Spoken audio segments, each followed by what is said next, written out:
नमस्कार सभी को, प्रणाम। प्रणाम गुरु जी। प्रणाम जी, प्रणाम। वीडियो कॉल पे लेंगे सबको। नमस्कार जी, हरिओम जी, नमस्कार। नमस्कार नमस्कार डॉक्टर साहब। आप नमस्कार करिए शायद बॉस। अरे अरे बहुत डॉक्टर काम होता है। आज इत्तेफाक से मैं यहाँ आया था ना तिलहर। हाँ। यहाँ मेरी सिस्टर है, मेरी दो सिस्टर हैं, एक सिस्टर की मैरिज यहीं हुई। अच्छा अच्छा। तो तिलहर में ये भी हमारे हैं मिश्रा जी, प्रमोद जी। तो कल ही बात हुई थी, बोले बॉस मिलने आना जरूर। मैंने कहा बिल्कुल जरूर आऊंगा। तो इत्तेफाक से भी इसी के पास बैठे थे, तो इन्होंने एक मर्म का पेशेंट सही करवा दिया, अच्छा। आपसे बात करवा दी। असल में यार डॉक्टर साहब ट्रांसफर के चक्कर में लगे थे, ट्रांसफर रुक गया आपकी दुआ से, ऊपर वाले की मर्जी से। हाँ, मेरा भी रुक गया, मेरा भी रुक गया। हाँ तो बढ़िया हुआ। असल में 15% वाला जो क्लास आ गया उससे थोड़ा बच गए, और थोड़ा सा लगाना भी पड़ा था।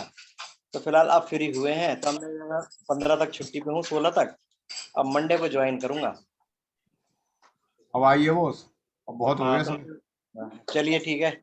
बड़ा अच्छा लगा यार, इस बहाने प्रमोद जी ने बात एक बार इसके हैं तो बड़ा अच्छा सा लगता है। ये भी बड़े अच्छे हैं, तो मैंने कहा भाई अपने लोगों से मिलना तो जरूरी है। आपके पास भी आने की सोच रहा था, लेकिन वो मैं इधर आ गया। अब मैं बीच बीच में मुलाकात करूंगा सबसे। जरा फ्री टाइम है मेरे पास 4-5 दिन का, हो सकता है सैटरडे को मिलूं आपसे। ठीक है बॉस, आइए आइए ठीक आइए। है फिर, है हाँ, दीजिए आप बात कर। ठीक। चलिए सेशन शुरू करिए। बहुत ठीक, बहुत शुभकामनाएं सेशन के लिए। Thank you. राम सभी को। मैं डॉक्टर हरिओम, बिलासपुर रामपुर उत्तर प्रदेश से। मेरा नंबर है 9927753780। आज की संगोष्ठी का प्रारंभ चरक वंदना से करते हैं। यदा मतस्या अवतरेण अर्णवेदयोद्धिता तदा शेषा तत्र बुभेदा सागम् अवात्मा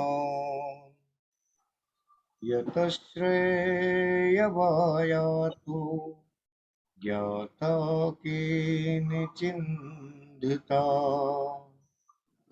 युष्मान् चरकानामान्यासो खयात्रेषु चित्तमण्डले सावात्चरका आचार्यो देवाचार्यो यथा दिवो सहस्रवदन स्यासो वेन् ध्वंसो रुजाकृता महाभाष्य चरक प्रति संस्कृते मनोवाक्याय दोषाणाम् अहित्रेय पते नमः। अहित्रेय पते नमः।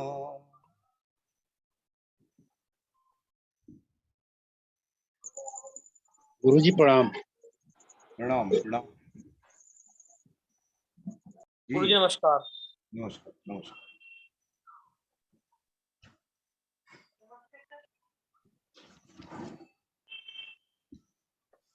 सर प्लीज आज थोड़ा ल्यूकेमिया पे 2-3 ड्रग बता दीजिएगा। हाँ हाँ, बिल्कुल बिल्कुल। ल्यूकीमिया किस टाइप की है? लिम्फोसाइट किस टाइप की है? क्या बोल रहे सर? मैं कह रहा हूँ ल्यूकीमिया है किस टाइप की? देख लेती हूँ मैं रिपोर्ट। अच्छा, लिम्फोसाइट, बताऊंगा। और भी रिपोर्ट्स आए हैं, और भी भेज देते हैं मैं, हाँ हाँ, ग्रुप में ही डाल देती हूँ ना। ठीक है। हेलो। हाँ हाँ जी, हाँ जी जी। प्रणाम जी सरोज जी, प्रणाम। सामता निरामता की कंडीशन को जान रहे थे, पूरा डिटेल से देख भी लिया था।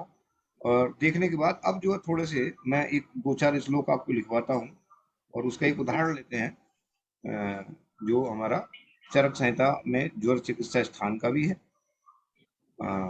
कई हैं, उनको आप एक तरफ से लिख भी सकते हो क्योंकि ये लिखना बहुत जरूरी है और ये छांटना भी बहुत जरूरी होता है। और इनको अगर हम कर लेते हैं तो फिर हमारे समझ में वो चीज जो है आ जाती है और एक प्रकार से फिर वो आपकी एक प्रकार से वो संहिता ही बन जाएगी अलग से कि यहाँ पर ये चीज है, यहाँ पर ये चीज है, यहाँ पर ये चीज। आप उसको लिख सकते हो, फिर उसके डिटेल में सब कुछ बताते चले जाएंगे। हम एक उदाहरण लेते हैं चरक संहिता चिकित्सा स्थान का और वो ज्वर अध्याय का। और उसमें ज्वर अध्याय में जो परसों मैंने लिखवाया था, अध्याय 3 में 146वां श्लोक है। उसी अध्याय 3 में 147वां श्लोक है।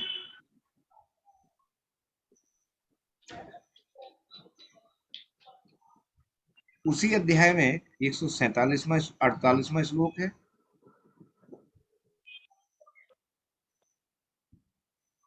फिर अष्टांग हृदय सूत्र में अध्याय 13 में 28वां श्लोक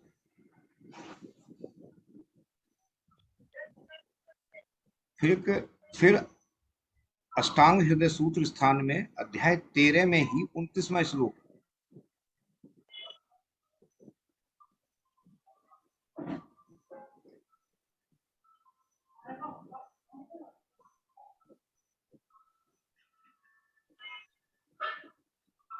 और फिर एक ज्वर का जो सामान्य सिद्धांत है, जो चक्रपाणी की टीका है, उसमें श्लोक है, उसका मैं साधारण अर्थ बता के और फिर मैं आपको बता दूंगा कि श्लोक कहाँ है। वो सबको पता है लेकिन उसका अर्थ अलग अलग है। वो अर्थ दिया है तो उसका श्लोक का अर्थ भी अलग अलग है। अब हम चरक चिकित्सा स्थान अध्याय 3 का 146वां श्लोक जब हम देखेंगे तो उसमें कफ प्रधान जो हमारा कफ प्रधान जो ज्वर होता है, उस ज्वर में पंचकर्म जब हम करते हैं तो सामता और निरामता के लक्षण हमको कैसे पता करना चाहिए। अगर हम इसको मान भी लें कि अगर कफ प्रधान ज्वर, अगर हम उसको बात कफ प्रधान अगर ले लें, और क्योंकि कफ कफी प्रधान होता है, अगर हम संतत ज्वर भी ले लें उसके लिए तो यहाँ पर उसकी चिकित्सा आपको संतत ज्वर की मिल जाएगी और वो इस प्रकार है। और खासकर से वो जो उसकी पंचकर्म की चिकित्सा है, और हमको उस किसी चीज का बेसिक जानना ही जरूरी होता है। बाकी तो सब कुछ जो है उसमें हमारे ड्रग के हिसाब से तो आप टटोले लेंगे कि ये ड्रग यहाँ पर है, ये ड्रग आपको यहाँ देना है। जब कफ प्रदान हो ज्वर, जब कफ प्रदान हो तो वो चाहे तरुण हो, तरुण का मतलब नमीन हो, कल्ली आया हुआ हो, या फिर आतुरण हो। आतुरण का मतलब चाहे वो जीर्ण हो। अब जीर्ण ज्वर को अलग तरीके से दर्शाते हैं। जीर्ण ज्वर की जो परिभाषा होती है, उस जीर्ण ज्वर की परिभाषा का मतलब एक सिद्धांत है जीर्ण ज्वर का, जो कार्डिनल साइन जिसका होता है, इसको हम बोलते हैं कि अगर जीर्ण ज्वर हो गया तो रोगी को कैसा महसूस, तब रोगी को सिर्फ केवल एक ही चीज सताती है और वो सताती है उसकी ज्वर कभी मंद होता है, कभी तेज होता है। लेकिन जैसे कि करोड़ों जोड़ में भूख लगती ही नहीं है, चलते नहीं बेटे पेन, लेकिन जीर्ण जोड़ के अंदर भूख लगती है। यानी कि धातुएं जो है अपने पोषण के लिए अपने पोषक अंशों को मांगती हैं। तो वहां पर रोगी को हमको एक देखने को मिलता है कि डॉक्टर साहब शुरू में जब ये ज्वर हमको हुआ था, मैं ज्वर अध्याय बताऊंगा, जब ज्वर पढ़ाऊंगा, ज्वर बताऊंगा आपको, तो ऐसा कोई चीज नहीं बचेगी नहीं उस ज्वर के अंदर जो आपको एक प्रकार से रिपीट ना हो जाए। और ये जो ज्वर कहे गए हैं 4 प्रकार के मेन रूप से, वैसे 8 प्रकार के ज्वर कहे गए हैं, उनमें भी जो मुख्य ज्यादा इंपॉर्टेंट ज्वर है वो हमारे 4 ही प्रकार के हैं। उन्हीं में घालमेल है पूरा। वही ज्वर जो है जिनके आधार पर काल के सिद्धि के आधार पर सब आधारित है। तो जीर्ण ज्वर में जब भोजन की रुचि हो या ना हो लेकिन भूख लगती है, और पेशेंट खाना खाता है, लेकिन उसको क्योंकि खाना इसलिए खाता है क्योंकि धातुएं अंदर से क्षीण होती चली जाती हैं और उन्हें अपने पोषक अंशों की जरूरत होती है कोई समूह चलने वाला दे देना। कि हमें पोषण मिले। साबित ये नहीं समझना चाहिए कि ज्वर जो है नहीं, ज्वर है लेकिन जीर्ण का मतलब वो पच गया है। जीर्ण का मतलब वो धातुओं में अंदर जो आ, किसी भी रसगत धातु है, आमगत है, क्या नाम, मांसगत है, रक्तगत है, जैसा भी है, जिस धातु के अंदर है उस धातु में वो जो है लीन हो चुका है।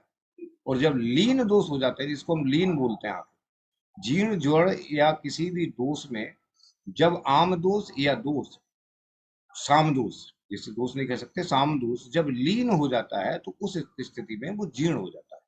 और जब वो जीर्ण हो जाता है तो आसानी से, मैं इसको जीर्ण की आपको बता देता हूँ, इसमें एक सिंपल तरीका है कि जीर्ण में कि बॉडी उसको एडप्ट कर जाती है। एडप्ट का मतलब जैसे कि हमने खाना खाया और खाना खाने के बाद बेशक वो अपच अन्नपान बना और अपच ही जो है, मतलब अपच का मतलब पूरी तरह से पका हुआ रस धातु ही बन गया, लेकिन अब वो बॉडी में जाएगा और जाने के बाद वो घूमता रहेगा, बॉडी उसको एडप्ट कर गई और धातुओं का पोषण हो या ना हो, कम मात्रा में हो, लेकिन वो जाता रहेगा और वहां पर अपनी संप्राप्ति को भंग नहीं होने देगा। जितना पचेगा, जीर्ण का मतलब समझ लें। यहाँ पर दूसरा एक जीर्ण का जो कंसेप्ट होता है कि जो चीज पची हुई है, जो चीज वहां जम गई जाके अब उसका पाचन होना है। तो अगर हम औषधि भी नहीं देंगे उसके लिए, तो उसके थोड़े लंघात कर्म से वो क्या करेंगी, जो हमारी धातु अग्नियां होंगी उस धातु के अंदर जाके थोड़ा सा आम का पाचन कर देंगी और उतनी देर में दूसरा अपक्व अन्न रस या अपक्व रस धातु का जो आम होगा वो वहां पहुंच जाएगा और वो उसकी कमी को पूरा वहां कर देगा। इस तरह से कभी उसकी जो कमी होती है, कभी जो उसकी मात्रा होती है, वो जीर्ण ज्वर में वहां पर आम दोष की कम नहीं होती। चाहे वो किसी भी दोष से संबंधित आम दोष हो, किसी धातु से संबंधित आम दोष हो, वो नहीं होगी कमी। लेकिन धातु अग्नियां धीरे धीरे करके प्रदीप्त होती हैं, लेकिन ऐसा नहीं है कि वो प्रदीप्त होती ही चली जाएंगी और उसको पचाती चली जाएंगी। उसके लिए औषधि सेवन या फिर उसका हम कह सकते हैं दोष लीन चला गया है, और उस लीन चले जाने के बाद फिर अगर हम किसी का पंचकर्म करते हैं तो प्रोसेस वही होती है।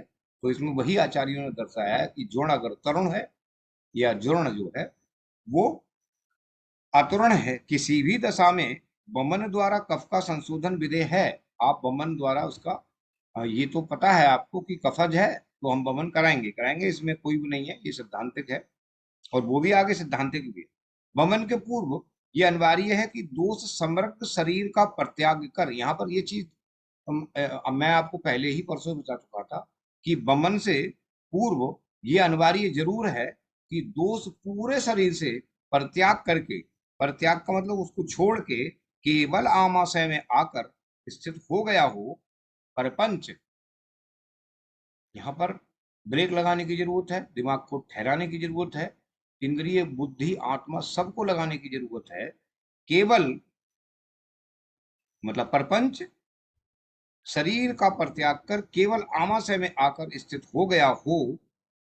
मल विक्षेपण कर्मा, वायु की प्रेरणा से मल विक्षेपण कर्मा, जब ये शब्द आ गया तो फिर मैंने परसों बता ही दिया था आपके लिए कि मल विक्षेपण कर्मा वायु तब ही कर पाएगी जब वो अपने किस अवस्था में होगी, साम अवस्था में होगी, अपनी नैसर्गिक स्थिति में होगी और अपने जो नैसर्गिक कर्म है उनको कार्य करने के लिए वो सक्षम होगी।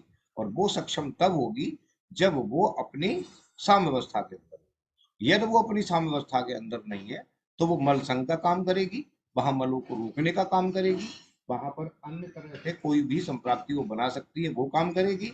अर्थात जो उसके अपने नैसर्गिक कर्म होंगे वो नैसर्गिक कर्म को वो कर ही नहीं पाएगी। तो आप वहां सोच भी नहीं सकते कि यहाँ पर वायु ने जो आमदोष हमने पक्व किया था, अर्थात जो हमने वहां से दोष को आम से अलग करके, अलग करने की जो प्रक्रिया पूरी थी, दीपन पाचन स्नेह सूदन को की और करने के बाद वहां से आम को पक्व किया और वहां से दोष को अलग किया, दोष को स्वतंत्र किया और स्वतंत्र करने के बाद जो पक्व है वो पक्व क्या, जो आम पक्व था उसको साथ साथ उसी ही स्थिति में वायु सम हो गई और वायु ने फिर अपना नैसर्गिक कर्म करना शुरू किया और उसका काम था कि बहिर्मुखी स्रोतों से वो उसको बाहर निकाले और वो लेके आई बाहर, कहाँ, आम आमाशय के अंदर लेके आई। और जब आमाशय के अंदर वो लेके आई तभी कहा मल विक्षेपण कर्मा वायु की प्रेरणा से उसका उत्क्लेश नाम बहिर्मुखी उन्मुख तत्व, मतलब अपने जहां पर उस दोष का करीब का मार्ग है वहां से निकालने के लिए वो वहां पर तैयार हो गई कि अब आप इसको बाहर निकालो, मैं आपको यहाँ पर इसको ले आई, जिसकी प्रतीति हल्लास कैसे होती है। ये उसकी सामता और निरामता का एक हमारा क्या हो गया, निरामता का क्या हो गया, पूरा ज्ञान जो हम अपना लेके चले थे कि हमें सामता और निरामता इन दोनों में डिफरेंस बिटवीन है क्या। तो हल्लास यानी कि अपने आप ही, कभी कभी होता क्या है कि जब हम पंचकर्म करते हैं तो पेशेंट को स्नेहन संवेदन देने के बाद उसको सोता ही लगना शुरू हो जाता है, डॉक्टर साहब कि हाँ रात उल्टी करने का बहुत मन कर गया था। तब हमने उसको बोलते अगर तुम्हारा मन ही कर रहा था तो जरा थोड़ा सा रब कर देते और कर देते उसको, ठीक है। अगर वो नहीं कर पाए तो कोई दिक्कत नहीं है, लेकिन आज जो है हम इसको बमन कर आपका बमन लगा देते हैं। और हमको पूर्ण तरह से ये हो गया कि अब दोष अपने उन्मुख को, अब जो उसका मार्ग है, जो करीब का मार्ग है, उससे निकलने के लिए बेताब हो रहा है कि आप फटाफट मुझे निकालो, और मैं निकलने जा रहा हूं। तब वहां पर हल्लास लाला श्राव होना शुरू हो जाएगा और आप समझ लो कि अब निराम की अवस्था में दोष आ चुका है, पूरी बॉडी निराम हो चुकी है, कोई डर नहीं है किसी का, कर देते हैं।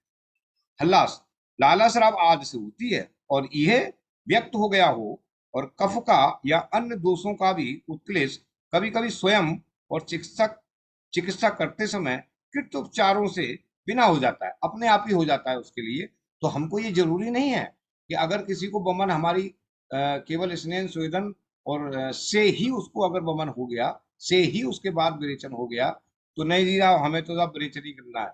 तब वहां पर ये बताया कि आपको अब विरेचन करने की जरूरत नहीं है, क्योंकि दोष जो है वो स्वतः ही आकर उन्मुख होकर अपने बहिर्मुखी द्वार से बाहर निकल चुका है। तब फिर आपको बमन औषधि की या विरेचन औषधि देने की आवश्यकता नहीं है। हाँ बमन दिया है तो आप विरेचन दे दें फिर थोड़े दिन के बाद, थोड़े दिन का मतलब 4-6 दिन का, जिस तरह से दूसरी प्रोसेस करेंगे हम संसर्जन करने के बाद, और फिर उसके बाद फिर उसको स्नेहन पान शोधन करके फिर उसको विरेचन देंगे, तो आप विरेचन दे दें, कोई दिक्कत नहीं है। लेकिन बमन उसको अच्छी तरह से हो गया है और पेशेंट बता रहा है कि मेरे को बगैर दवाई के पिए डॉक्टर साहब जैसे ही खाया था सुबह के लिए 3-4 फटाफट फटाफट मुझे उल्टियां आना शुरू हुई, लेकिन क्योंकि आपके पास आना जरूरी था तो मैं बैठ के चला आया। तब आप समझ लें कि पेशेंट का बमन हो चुका है। अब हमको बमन की प्रोसेस करने की आवश्यकता नहीं है, दोष निकल चुका है। हम गलती क्या करते हैं, गलती ये करते हैं कि शाम को या सुबह के लिए आते आते उसको बमन हुआ, पेशेंट को 7 बजे बुलाया, वो हमारे पास 9 बजे आया, हम डांट दिए सबसे पहले चीज। तो दूसरी चीज, हमने तो तैयार करके रखा था, पेशेंट को बमन हुआ, वो आपको फोन नहीं कर पाए किसी कारणवश, तो आप फोन कर लीजिए क्यों आए क्यों नहीं आ रहा, कोई ना कोई बताएगा कि ऐसा ऐसा हो रहा है। आप अपने जो तैयार कर रहे हैं बमन द्रव्य उनको स्टॉप कर दीजिए, पेशेंट तो आएगा ही 9 बजे, उससे पूछ लीजिए कितने बमन आए। तो देखिए दोष खुद उसके लिए अगर हुआ है, हमारे बमन देने से अगर हम ये इंतजार कर रहे हैं कि पित्तांतक बमन हमको जरूरत है, अब वो तो वहां नहीं जानता पित्तांतक बमन कैसा होगा, तब आप उससे पूछ सकते हो कि आपको बाद में कड़वा कड़वा कुछ निकल के आया था, बोल कहेगा बिल्कुल कहेगा पेशेंट, क्योंकि है क्या, वो एक नेचुरल प्रोसेस है। और आप क्या करेंगे, मेडिसिन के द्वारा करेंगे, वो एक नेचुरल प्रोसेस हुई और मेडिसिन के द्वारा होगी तो 100% वो पित्तांतक होगा। लेकिन बस उससे इतना पूछ लिया जाए कि आपका मुंह आखिर में कड़वा हुआ था, तब वो बताएगा कि मुंह कड़वा हुआ था, आप अपने ड्रग को उठा के रख दो, किसी दूसरे पेशेंट को कर लो, और आप निश्चित कर लो कि अब इसको पूरी तरह से बमन हो चुका है मेरी बगैर दवाइयों के तहत। तब उसको आप संशोधन कर्म पर डाल दो कि आज से जो आपका संशोधन कर्म शुरू, आप 6-7 डाइट उसके संशोधन करो, कर्म करो, और फिर आपको लगता है कि अब विरेचन मुझे देना पड़ेगा, और विरेचन क्योंकि बमन की प्रोसेस पूरी हो चुकी है, तो दोष अगर थोड़ा बहुत पक्वा समय में आया होगा तो उसको भी बाहर निकाल देते हैं। आप 3-4 दिन संशोधन कर्म करके फिर 3-4 दिन उसको 2-3 दिन रेस्ट कर दे दीजिए, फिर उसके बाद में स्नान दीजिए, स्वेदन करने के बाद फिर उसको विरेचन की प्रोसेस आप पूरी कर सकते हैं। यदि विरेचन भी ऐसा हो गया तब आप क्या करोगे, तब हम क्या करेंगे, कुछ नहीं करेंगे, हमारे दोनों काम पूरे हो गए, हम पेशेंट को वहीं पर अपना शोधन समाप्त कर देंगे। डिजीज के अनुसार अगर हमको लगता है कि इसको बस्ती की जरूरत है तो हम देंगे, और डिजीज के अनुसार नहीं लगता है तो उसको बस्ती के अनुसार हम कोई बस्ती ना दें, कोई रक्तमोषण ना दें। अगर लगता है कि हमको ज्वर की करना है और पित्त को हमको निकालना ही बाहर, हम देखते हैं कि अगर रक्त के अंदर कहीं पर पित्त है, थोड़ा बहुत होगा जिसके कारण ज्वर की संप्राप्ति आगे बन सकती है, तो फिर आखिर में आप रक्तमोषण कर सकते हैं। लेकिन अब हम रक्त मोक्षण में ऐसा नहीं कर सकते कि तुम ईंट मार के अपना ब्लड निकाल लेना, ऐसा नहीं होगा। तब हमको वहां पर रक्त मोक्षण उसी विधि से करना होगा, स्नेहन शोधन करें। और इसमें बहुत से लोग क्या करते हैं, रक्त मोक्षण ऐसे ही कर देते हैं, आया ना ताव, फटाफट सिरिंज लगाई और उनका रक्त मोक्षण कर दिया। ये तरीका बिल्कुल शास्त्रोक्त ही गलत है। बिल्कुल आप शास्त्रों के हिसाब से चलेंगे तो आपको वही चीज अपनानी पड़ेगी जो हम स्नेह शोधन करते हैं। उसके बाद फिर उसको रक्त मोक्षण करें। और रक्त मोक्षण जब हम करेंगे, सवाल इस बात को, मैंने कई बार रक्त मोक्षण को बोल चुका हूँ, लेकिन कोई इसको फॉलो कर रहा है नहीं कर रहा है ये अलग बात है, और मैं उस चीज में जाता भी नहीं हूँ। जो जितना सीखना चाहता है, जितना सीखना सिखाते हैं, जितना अच्छी तरह से करेंगे तो आपको रिजल्ट भी अच्छी तरह से मिलेगा। तो मैं कभी कभी रक्त मोक्षण पे बोल जाता हूँ, क्योंकि रक्त मोक्षण कोई छोटी प्रोसेस नहीं है जो लिया और सुई से निकालना शुरू कर दिया, किसी ने मतलब ऐसी झोंक लगाना शुरू कर दी, किसी ने कुछ करना शुरू कर दिया। मैं ये नहीं कहता हूँ आप लोग गलत करते हो, लेकिन मैं ये जरूर कहूंगा कि आप प्रोसेस के बगैर ना करें। आप अपनी प्रोसेस पूरी कंप्लीट करें और उसके बाद में फिर रक्त मोक्षण करें। भले ही आपको रक्त मोक्षण यहाँ से जलूका से करना है, लेकिन सर्वांग शरीर से आप शोधन जरूर कर ले। और शोधन स्नेह शोधन करने के बाद फिर आप रक्त मोक्षण करें, तो दोष जहां पर जाएगा, जहां पर संप्राप्ति बनी हुई है उसकी, वहीं पर दोष जाएगा और वहां से फिर रक्त मोक्षण करिएगा तो आपका पूरा जो है वो निकल जाएगा। रक्त मोक्षण से वही ब्लड निकलेगा, क्योंकि रक्त मोक्षण में 3-4 प्रोसेस है एक साथ जो है पूरी होती हैं, और वो एक साथ वहां पर पंचभौतिक चिकित्सा भी लागू हो जाती है। और वहां पर जो है वो मतलब कहना चाहिए जो हमारा ऑस्मोसिस का वो भी सब नियम लागू हो जाता है, और वहां पर डिफ्यूजन भी नियम लागू हो जाता है। और वहां पर जो दोष आता है रक्त के साथ में आता है, जो दोष आता है वो सिर्फ केवल उसका एक ही कारण होता है। वो होता है, अगर हम किसी को अलाबू लगाते हैं तो वायु अपनी कमी को पूरी करने के लिए वहां पर आती है, और उसके साथ में फिर दोष और रक्त दोनों ही बाहर निकल के आते हैं, वो रक्त मोक्षण की प्रोसेस। ये व्यक्त हो गया। और कफ का अन्य दोषों के साथ, अगर कफ नहीं है तो अन्य दोष भी है, उत्क्लेश, और कभी कभी स्वयं चिकित्सक जो चिकित्सा करते करते उपचारों के बिना ही मतलब कहना चाहिए ये जो वमन विरेचन है वो हो जाता है।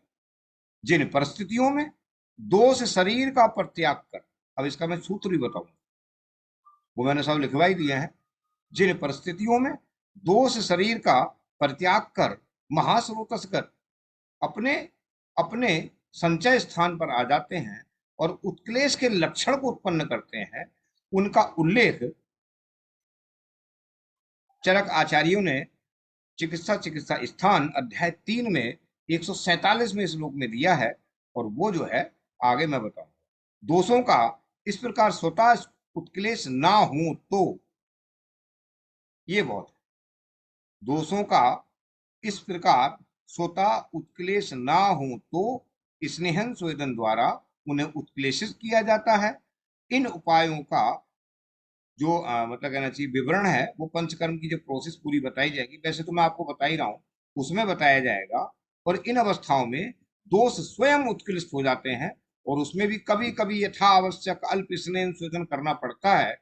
और इस प्रकार उत्कृष्ट के लक्षण उदित हो जाने पर वमन काल उपस्थित हो गया हो ऐसा जानकर रोगी को और गर्भिणी स्त्री को छोड़कर वमन दे देना चाहिए, और वामक द्रव्य देकर दोष को बाहर निकाल देना चाहिए।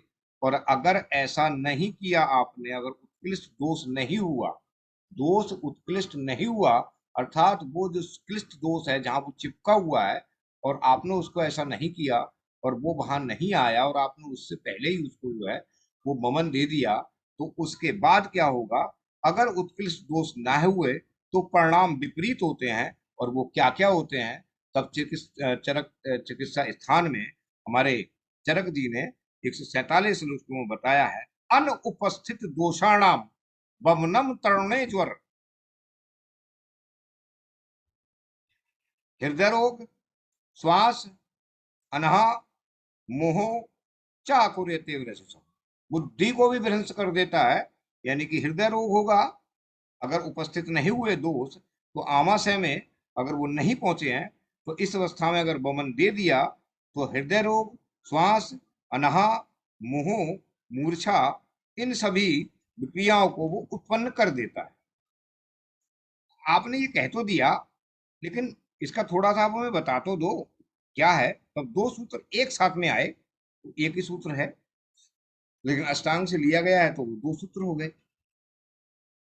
मैंने आपको लिखवा दिया, चरक संहिता स्थान में अध्याय 3 में 138वां श्लोक है, और अष्टांग हृदय सूत्र में अध्याय 13 में 28वां श्लोक। सर्वदेहानुगा श्यामा धातुस्था आ शुद्ध निर्हा दोषाम फला न आमाशम स्वरसा इव सत्वता। अष्टांग संग्रह में फिर इन्होंने वो भी नहीं पीछे रहे, उन्होंने भी अपना वो लगा दिया, सर्वदेही प्रवृत्ति स्तनाम सामानाम दूसात्र निर्हरते। इसको कह के फिर हमारे अरुण दत्त जी ने, और उसका पूरे का हम उसका दोनों की मीमांसा कर लेते हैं, उसको जान लेते हैं कि इन दोनों में है क्या। दोनों वचनों में जो समुद्र को मतलब एक इकट्ठा करके जो तात्पर्य उसका निकाला गया कि दोष सर्व शरीर में, शरीर के सूक्ष्म शिरा। अब यहाँ पर इंपॉर्टेंट है संधिवात आमवात। संधिवात और आमवात का एक cardinal sign, what is this, क्या है, कौन एक, सिर्फ केवल एक मुझे साइन चाहिए जो पेशेंट बताएगा वो कौन सा ऐसा होता है जिसको हम बिल्कुल एकदम अलग कर देते हैं कि संधिवात है ही नहीं, आमवात है, किसी भी हाल में नहीं, बाकी सब मिल रहे हैं, लेकिन एक ऐसा जो मिल ही नहीं रहा।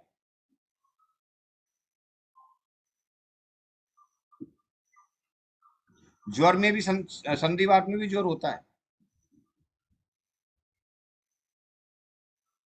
बताएं कोई जी। सरोज जी, ये गैलेक्सी, ये हमारे फाउंडेशन पे ये गैलेक्सी M62, आप अपना नाम बताओ डॉक्टर साहब। गैलेक्सी F62 परिचय दे दो डॉक्टर साहब अपना।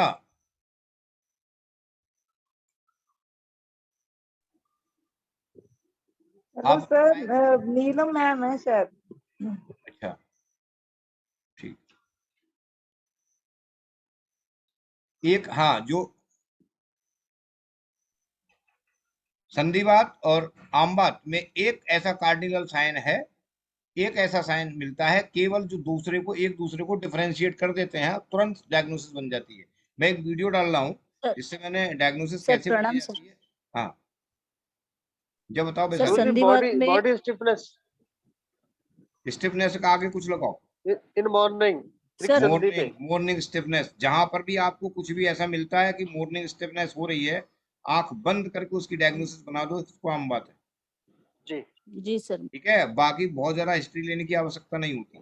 सर मैं बोलूं? हाँ जी, हाँ जी। एक तो मॉर्निंग स्टिफनेस होगी आम बात में, और इवनिंग स्टिफनेस होगी या चलने फिरने के बाद दर्द होगा, ये होगा संधिवात में। नंबर 2, आम बात में हमेशा सिमेट्रिकल होगा इन्वॉल्वमेंट ऑफ जॉइंट्स का इन्वॉल्वमेंट सिमेट्रिकल होगा, मतलब दोनों तरफ के जॉइंट्स इन्वॉल्व होंगे, जबकि संधिवात में एक तरफ के भी हो सकते हैं, दोनों तरफ के भी हो सकते हैं। तीसरा, स्मॉल जॉइंट से स्टार्ट होके बड़े जॉइंट की तरफ जाएगा आम बात, लेकिन केवल वेट बियरिंग जॉइंट पे ही होगा संधिवात। जी, ये 3 इम्पोर्टेंट तीनों कार्डिनल साइंस हैं मेरे हिसाब। हाँ, लेकिन इसमें एक है जो कि हमको वो देखने को मिलता ही मिलता है। ये तीनों साइन एक में भी मिल सकते हैं, दोनों में भी मिल जाएंगे, लेकिन एक जो है हमको मिलता ही मिलता है कि मॉर्निंग स्टिफनेस। जी जी। ये वियर एंड टियर डिसीज है संधिवात, और आम बात है इन्फ्लेमेटरी डिसीज। तो इन्फ्लेमेटरी सारे प्रोसेसेस, सारे साइंसेस यहाँ दिखेंगे। Systemic symptoms are available in rheumatoid arthritis but not present in osteoarthritis या संधिवात। दोनों वचनों का जो शाब्दिक तात्पर्य है कि दोष सर्व शरीर में है।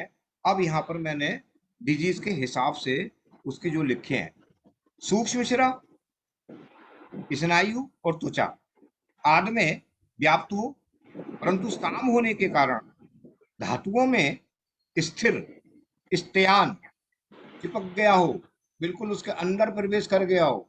अब गुफा के अंदर शेर गुफा के अंदर घुस गया है, अब वो निकल के भी आ रहा है, लेकिन जैसे ही वो तो हमने थोड़ा सा देखा वो फिर सीधे अंदर घुस गया। आप समझ रहे हैं? तो वो स्तिमित हो गया है, चल तो रहा है, अंदर ही अंदर चल रहा है, लेकिन जैसे ही बहिर्मुखी स्रोतों पे आया करने के लिए हमने औषधियां दी, कौन सी समन औषधियां दी, अभी पंचकर्म ने दिया है, समन औषधियां दी, वो आया अपने मुख पे और उसने चारों तरफ ऐसे करके देखा और फिर अंदर गुफा के अंदर, तब वो वहां पर चल भी हो रहा है, विलीन भी हो रहा है, लेकिन स्थिर पड़ा हुआ है, अर्थात उसी रास्ते के अंदर है, वो बाहर नहीं आ रहा है अपनी बहिर्मुखी स्रोतों से। और कहाँ कठिनता होती है? स्नायुओं में कठिनता होती है, कंडराएं होती हैं उनमें कठिनता होती है।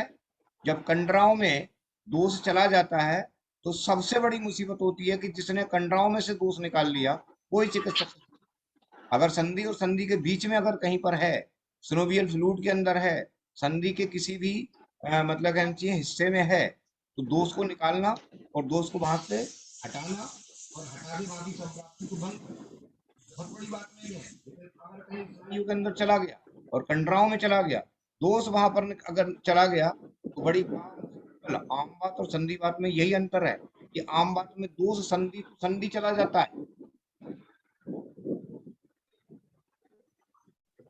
सेल टू संधि सेल। बात दोष संधि टू संधि, संधि टू संधि, संधि का मतलब संधि से tendon to muscles, muscles to tendon, tendon to tendon, ठीक है, मतलब जहां पर भी कुछ जुड़ रहा है उसमें भी चला जाएगा, हार्ट की मसल्स मायोकार्डियल के बीच में भी चला जाएगा, और टेंडन से अगर हड्डी जुड़ रही है तो उसके बीच में भी चला जाएगा। लेकिन क्या होता है संधिवात में, दो संधियों के बीच में होता है, अर्थात वहां पर जो ऑस्टियोफाइटिक चेंजेस जो होते हैं, उनको जो देखने को मिलते हैं, जो ऑस्टियोफाइटिक चेंजेस वगैरह जो देखने को मिलते हैं, अक्सर वो संधिवात के अंदर मिलते हैं। और जब तक आम बात में क्या होगा कि फोर्स जाएगा सीधे स्नायु के अंदर, फोर्स जाएगा सीधे मतलब कहना चाहिए कंडरा के अंदर, दोष जाएगा कंडरा से मसल्स होगी वहां पर जा उन संधियों में जाके चला जाएगा। आवाज कम ज्यादा हो रही है, हाँ आवाज कम ज्यादा होगी। आवाज हो रही है कम? हाँ अब और ठीक है। कभी कभी आ रही है, कभी आ रही है आपकी आवाज सर। अरे ये हाँ बारिश हो भी नहीं रही है, बड़ा गर्मी भी पड़ रही है और पता नहीं क्या हो रहा है। तब क्या होगा कि वहां पर जो है वो दोष चला जाता है, और वहां पर दोष जब जाएगा तो सिरा में चला गया, कोई दिक्कत नहीं है, सिरा में जा रहा है तो परेशानी नहीं है, क्योंकि सिरा तो फिर चार चीजों का एक मिश्रित नाम है, उसमें आर्टरी भी हो सकती है, वेन भी हो सकती है, उसमें दोनों हो सकते हैं, उसमें लिम्फेटिक सिस्टम भी शामिल है, वो भी हो सकते हैं। स्नायु और त्वचा, अगर त्वचा के अंदर चला गया तो वहां स्नायु का शब्द लेके हमने कंडराएं वगैरह सब यहाँ पर मिश्रित कर दी हैं कि स्नायु से तात्पर्य कि वहां पर संधि टू संधि, जितनी भी संधियां हैं हटके एक संधि केवल हम उसको मानते हैं जो हमारी बोन टू बोन होती है, और जब दूसरी संधि की बात करते हैं तो उसमें सभी संधियां आ जाती हैं, फिर चाहे वो हमारी किसी भी प्रकार की संधि हो, जहां पर दो चीजों का एक चौराया है, चौराहे पे अगर चार मिल रही है तो वो मर्म है, और वहां पर अगर वो मिल गई तो वहां पर एक प्रकार से जो हमारी बोन रस्सियों के टाइप से जुड़ रही है, तो वो भी एक प्रकार की संधि है अगर व्याप्त हो, परंतु साम होने के कारण धातुओं में स्थिर हो, इत्यादि बैठा हो उसके अंदर और होकर अगर लीन हो गया है, और लीन का मतलब श्लिष्ट हो गया है, चिपक गया है, और चिपकने का मतलब आप किसी को इससे लगा सकते हो कि चिपक गया है, चिपके हुए हैं, चलायमान ना हो, और अन्य शब्दों में उसका उत्क्लेश ना हुआ, उसका संशोधन ना करना चाहिए। जैसे आम, अपक, आम्र, अब उन्होंने पूरी परिभाषा दे दी जो आप अक्सर लोग पढ़ते चले जाते हो कि आम तो उसमें से रस भी नहीं निकलेगा, और फिर वो हमारा जो आश्रय आश्रय के संबंध है वो भी हमारा जो है वो भी हमारा आम भी बेकार हो जाएगा और रस भी नहीं निकलेगा। इसको आप सब कुछ मतलब पढ़ चुके। जैसे आम दोषों के संशोधन का प्रयास करने से उनका संशोधन नहीं होता, ठीक उसी प्रकार अगर उल्टे अनेक व्याधियां अगर हो गई, आपने उसको बमन देना शुरू कर दिया, संशोधन का प्रयास किया, और आम दूसरे को संशोधन का प्रयास करने से उनका जो संशोधन तो होता नहीं है, लेकिन होता क्या है, तो एक व्यापत्ति लिख लो जो अक्सर हमको देखने को मिलती है, और जो एक होता है कि जब किसी को आमाशय होता है, और आमाशय में जब हम चिकित्सा उसकी दे देते हैं तो सीधे एकदम डायरेक्ट रोकने की चिकित्सा देते हैं कि फटाफट जो है इसका हमको क्या मिल जाए, ये दस्त रुके पेशेंट के, और दस्त रुकने के बाद फिर चाहे उसके शरीर में जो हो, तो अगर कोई भी किसी प्रकार का आमा अवसार हो रहा है या किसी का भी कैसा भी अवसार हो रहा है, एकदम आचार्यों ने मना किया है कि आप उसको ना मतलब रोकें, और धीरे धीरे करके जो दोष है उसको बाहर निकल लेते हैं, कुछ समय का विलंब दें, उसके बाद फिर इसकी चिकित्सा करें। जैसे कि रक्त भी अगर कहीं पर अर्श की चिकित्सा में भी स्पष्ट रूप से बता दिया है कि वैद्य को चाहिए कि जो अर्श अगर रक्त अर्श है किसी के लिए और वो आज प्रारंभ हुआ है, तो उस रक्त को निकलने की वो उपेक्षा कर दे, और 3-4 दिन के बाद जब समुचित रूप में शुद्ध रक्त बॉडी से निकल जाए, तब वहां पर रक्त स्तंभक औषधियां आर चिकित्सा को प्रारंभ करे। ठीक उसी प्रकार जब अत्सार जैसी चीजें हैं, या वमन बहुत या विरेचन बहुत ज्यादा हो गया, और विरेचन इतना ज्यादा हो गया, तब उसका उपद्रव हमको देखने को मिलता है। हमारी क्लिनिकल पिक्चर में आते हैं, मेरी अपनी क्लिनिकल पिक्चर में आते हैं, तो मैं देखता हूँ। अभी मैं आपको एक हिस्ट्री का वो डालूंगा कि किस तरह से हिस्ट्री ली जाएगी, आज आपको मिल जाएगी, कल भी एक हॉस्पिटल में किस तरह से हिस्ट्री लेते हैं। कितनी जल्दी मरीज की संप्राप्ति बनानी होती है, कितना टाइम हमारे पास होता है। 100 मरीज देखने के बाद आपके पास 20 मरीज आ रहे हैं, उनको 10-10 मिनट में अगर आप उनको उनके डायग्नोसिस बनाने में लगे, तो 20 मरीज का मतलब होता है कि आपके पूरे 200 मिनट का मतलब सीधे 3-4 घंटे हो गए उसमें। तो 3-4 घंटों में आप 200 मरीज और 80 मरीज का टाइम क्या होता है, तो उसके हिसाब से आपको इतना फास्ट चलना है कि आपकी संप्राप्ति को बनाते हुए 10 मिनट नहीं लगे, और वो 10 मिनट में संप्राप्ति आप बना लें। उसमें हर डिजीज की अलग अलग तरीके से संप्राप्ति कैसे बनाई जाती है। हर डिजीज में संप्राप्ति को लेकर ये नहीं कि एक मरीज आया और एक मरीज आने के बाद आपने पूछना शुरू किया कि मतलब कहना चाहिए कि आपकी आंख कैसी थी, तो आंख में पानी निकला कि नहीं निकला, तो बाल जब झड़े थे तो बालों में जो है वो कैसा महसूस हो रहा था। दिस इज नॉट ए संप्राप्ति। ठीक है, ये कोई हिस्ट्री नहीं है पेशेंट की, और इसको पूछना भी नहीं चाहिए। इसमें सिर्फ केवल टाइम खराब होता है, बाकी और कुछ नहीं होता। आप सोचेंगे मैं बहुत अच्छा डॉक्टर हूँ, तो बेकार है, पेशेंट झिलझिला जाएगा। आप 20 मिनट में आप पूछते रहेंगे कि आपको ये सब क्या, तो उससे क्या होगा, आपका टाइम बर्बाद हो रहा है। पेशेंट कहेगा टाइम बेमतलब जो है ना, टाइम पास कर रहा है डॉक्टर। तो बिल्कुल सही कहना है उसका। आप धीरे से उसको जो आपके दिमाग में पिन पॉइंट लगे आप उसको पूछो, और पूछने के बाद एक डिजीज को दूसरे से कनेक्ट करते चले जाओ, और आखिर में आपको मिल जाएगा कि यहाँ पर ये कारण है, और ये उसको 10 मिनट से ज्यादा नहीं लगते। मैं एक वीडियो डालूंगा, और रोज आपको एक वीडियो मिलेगा इस पे पड़ा हुआ ग्रुप पे, कि संप्राप्ति अलग अलग तरीके से किस तरीके से एक जैसी से नहीं होती है कि हमने मान लीजिए कोई पेपर तैयार कर दिया और उसको भर दिया कि इसमें ये पूछना है ये पूछना है, प्रकार की चीजें हैं।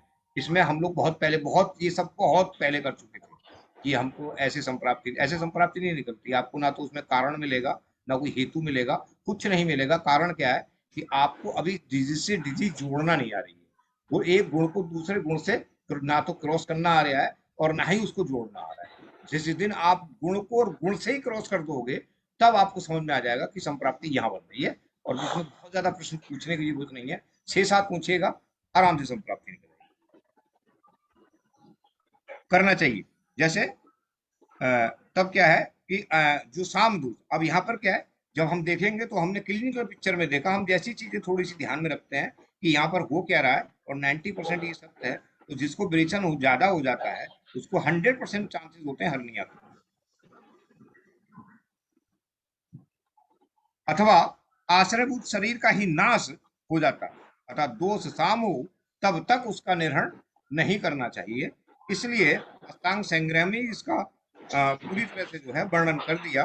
और अष्टांग संग्रह में अध्याय 13 में 29वें श्लोक में अरुण दत्त जी ने कहा कि पाचने दीपने इसने स्थानु स्वदेश पर कृष्टान सोठ वेक्षोछने काले यथा सत्रम यथा बलम।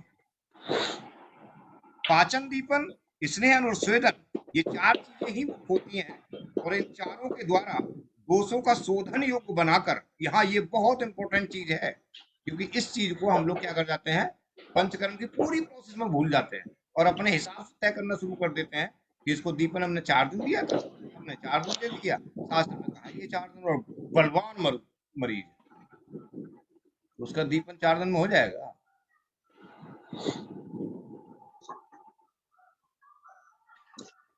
तब उन्होंने वहां पर कोई दिन निश्चित नहीं किया है, वहां पर दिन एक ऐसे निश्चित कर दिए हैं जो मध्यम रोगी हैं। अरे बच्चे मेरे बहुत हंस रहे हैं आज, क्या बात है, जरा थोड़ा सा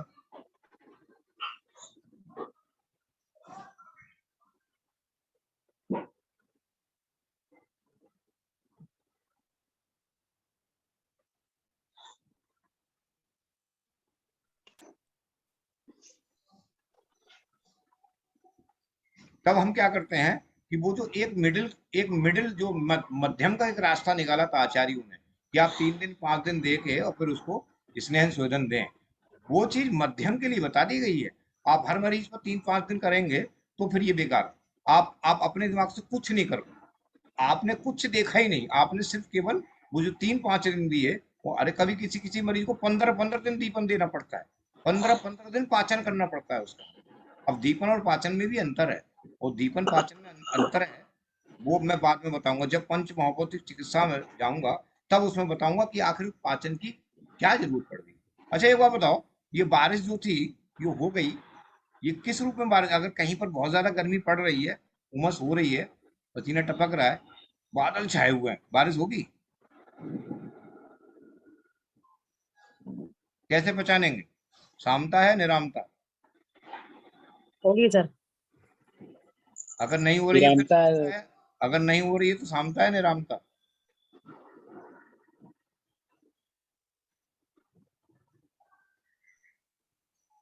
निरामता।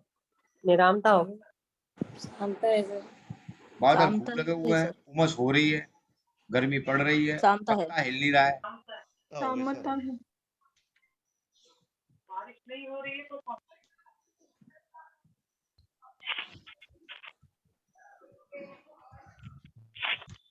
रही है तो सामता, और अगर हो गई तो निरामता। क्यों?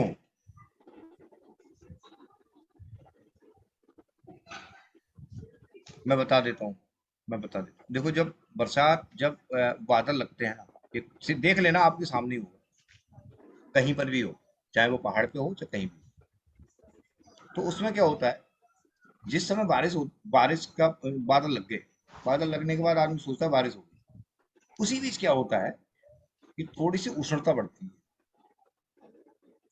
और उष्णता बढ़ती है तब मरीज को, मतलब पब्लिक को होता है कि यार थोड़ी सी उमस हो रही है। अब उमस हो रही है तो बारिश होने की संभावना ज्यादा है। अब घर में घुसा, घर में भी उमस है, बाहर है तो बाहर उमस है ही है। और उस समय क्या है, वायु बिल्कुल एकदम अपने नीचे है, मतलब पत्ता नहीं हिल रहा है, और पत्ता नहीं हिल रहा है तो बारिश नहीं होगी। क्यों? क्योंकि उस समय वायु, उसमें उपस्थित जो अग्नि है, उस अग्नि में उष्णता है, तीक्ष्णता है ही नहीं। अगर है तो कम है। तीक्ष्णता का मतलब जलाने वाली शक्ति नहीं, उष्णता है उसके अंदर। और जब तक उष्णता रहेगी, वायु उष्ण रहेगी, और वायु जब उष्ण रहेगी तो इसका उसका स्पर्श भी उष्ण ही होगा। लेकिन प्रकृति काल, काल के प्रभाव से, काल का अपना प्रभाव होता है, वो काल धीरे धीरे करके चलता है, और वो काल जो जब होता है, जब वायु हल्की सी उठती है वहां से और चलती है और अपनी गति को प्राप्त करती है, तब वो स्पर्श रूपी होने के कारण उस जो उष्णता होती है उसको कुछ कम करती है, और जैसे ही उष्णता कम करती है तब जल की उत्पत्ति। आपको कभी भी लगे, आप इसको करके देखना, करके क्या देखना, ये तो सब चीजें नैसर्गिक हैं, प्राकृतिक हैं, और इसका संबंध हमारे पित्त से कैसे अंदर होगा वो बताएंगे जब हम रक्त पित्त और ज्वर चिकित्सा में आएंगे। तब यही वहां पर मतलब कहना चाहिए नियम लागू होता है कि जल की उत्पत्ति कैसे हुई, तो इसको ठंडा कैसे किया, तो वहां पसीना कैसे आया, तो वो साम्यावस्था कैसे बढ़ी। टेम्परेचर बॉडी का है, लेकिन अग्नि भी अगर बढ़ी हुई है, अगर उष्णता बढ़ी हुई है, कभी एक बात जिक्र होती है कि क्या उष्णता बढ़ेगी तो क्या तीक्ष्ण गुण बढ़ेगा उसका? तब अगर तीक्ष्ण गुण बढ़ता है तो मरीज को भूख नहीं लगती।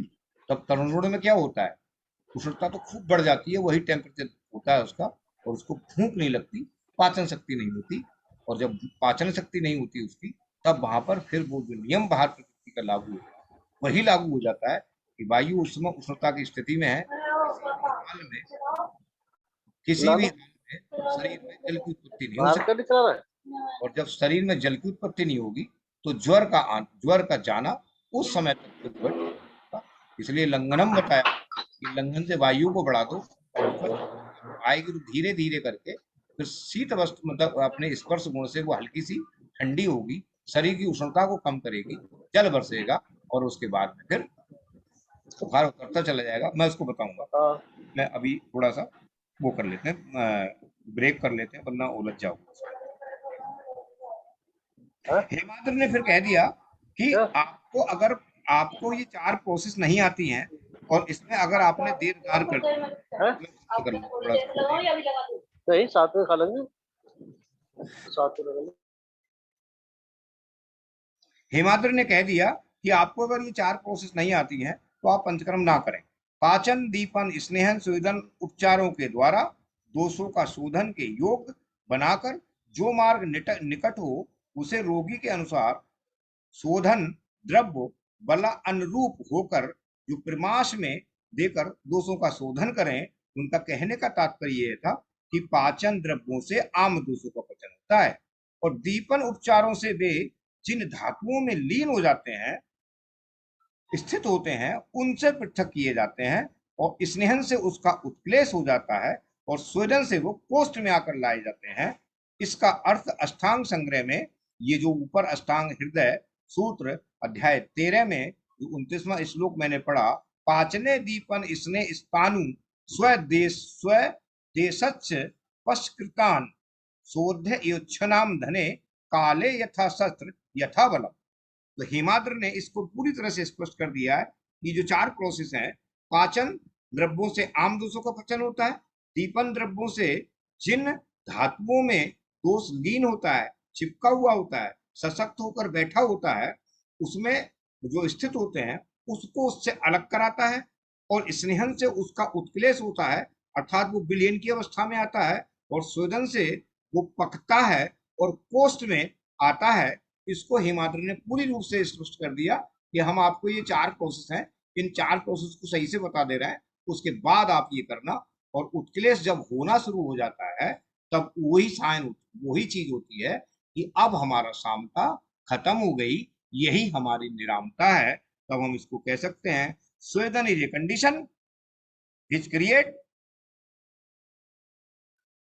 मैं ज्यादा उसमें नहीं बोल पा रहा हूं लेकिन मैं बता देता हूं, स्वेदन एक ऐसी अवस्था है, स्वेदन एक ऐसा कर्म है जिसमें दोष को पकाकर धातुओं से बिल्कुल उसको अलग कर दिया जाता है और उस समय पूरी बॉडी हमारी निराम अवस्था में होती है। तो जिसने स्वेदन की प्रक्रिया को ठीक कर दिया उसने वो निरामता को प्राप्त करा दिया। और फिर आपको पंचकर्म की कोई भी प्रोसेस में, आपको शोधन की कोई भी प्रोसेस में, आपको समन अगर भी नहीं, वो भी नहीं कराते हैं तो आपको समन की अवस्था में अगर सीधे डायरेक्ट मरीज को ले जाते हैं, नहीं है पंचकर्म का कोई सेट, आपको आपने धीरे से करके इतना सब कुछ करने के बाद वमन कराने की नहीं सोची, नहीं कराते हैं यार, वमन दे देते हैं, विरेचन दे देते हैं, मरीज को एलन तेल पकड़ा दिया, 50 ml घर जाकर पी लेना, आपका काम हो गया, क्योंकि आपने वो 4 प्रोसेस जो थी वो अच्छी तरह से।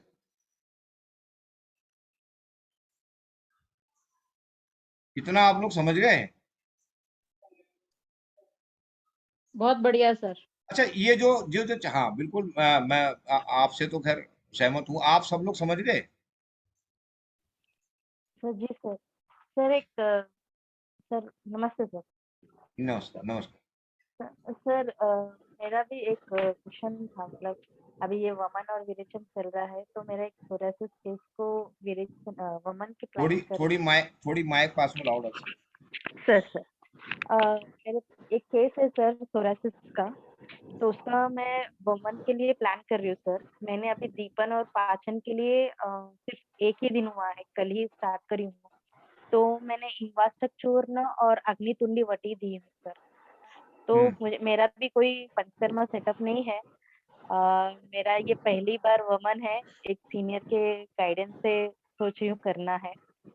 तो क्या ये मेरा मतलब करूँ या नहीं करूँ, अभी मैं वो भी दुविधा में, डाउट में हूँ।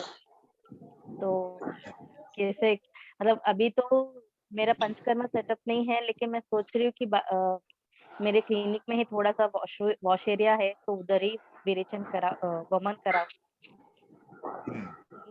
ठीक है। तो अगर आपने जो संसमन चिकित्सा है वो कितनी दे दी उसको?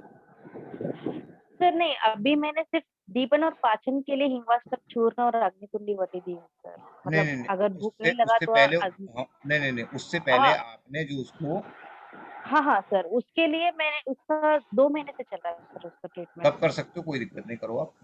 हाँ सर, हाँ सर। तो अगर मैंने इससे पहले ना उनको विरेचन के लिए मैंने ट्राई करा था, मतलब करने के लिए जब वो काल था, लेकिन वो बच्ची को विरेचन नहीं हुए, मतलब ऐसे क्लासिकल नहीं करे, सिर्फ त्रिवृत अवलेह दी थी घी लेने के बाद। सैटरडे को अच्छे से घी ले लो, एक 10 to 20 ml नॉर्मल अच्छा स्नेह, और फिर बाद में रात को त्रिवृत लेह ले लो। तो उसको वॉमिटिंग्स हुआ है, लेकिन विरेचन नहीं हुआ उसके बाद। केला पूरा खाना है? तो मैंने उसको बोल दिया था कि वो अभी रोक दो बोल के, तो वो सिर्फ एक ही बार अटेंड करी थी और उससे उसको विरेचन नहीं हुआ, लेकिन वॉमिटिंग्स हो गए, वो वमन हुआ। तो उसका और कफ जब प्योर कफ प्रकृति है सर, मतलब बच्ची 18 साल 19 साल की है, दिखने में लीन है, लेकिन उसकी नाड़ी बहुत अच्छे से कफ दिखाता है, उसके पूरे खुजाना वगैरह सब पूरे कफ प्रकृति के ही।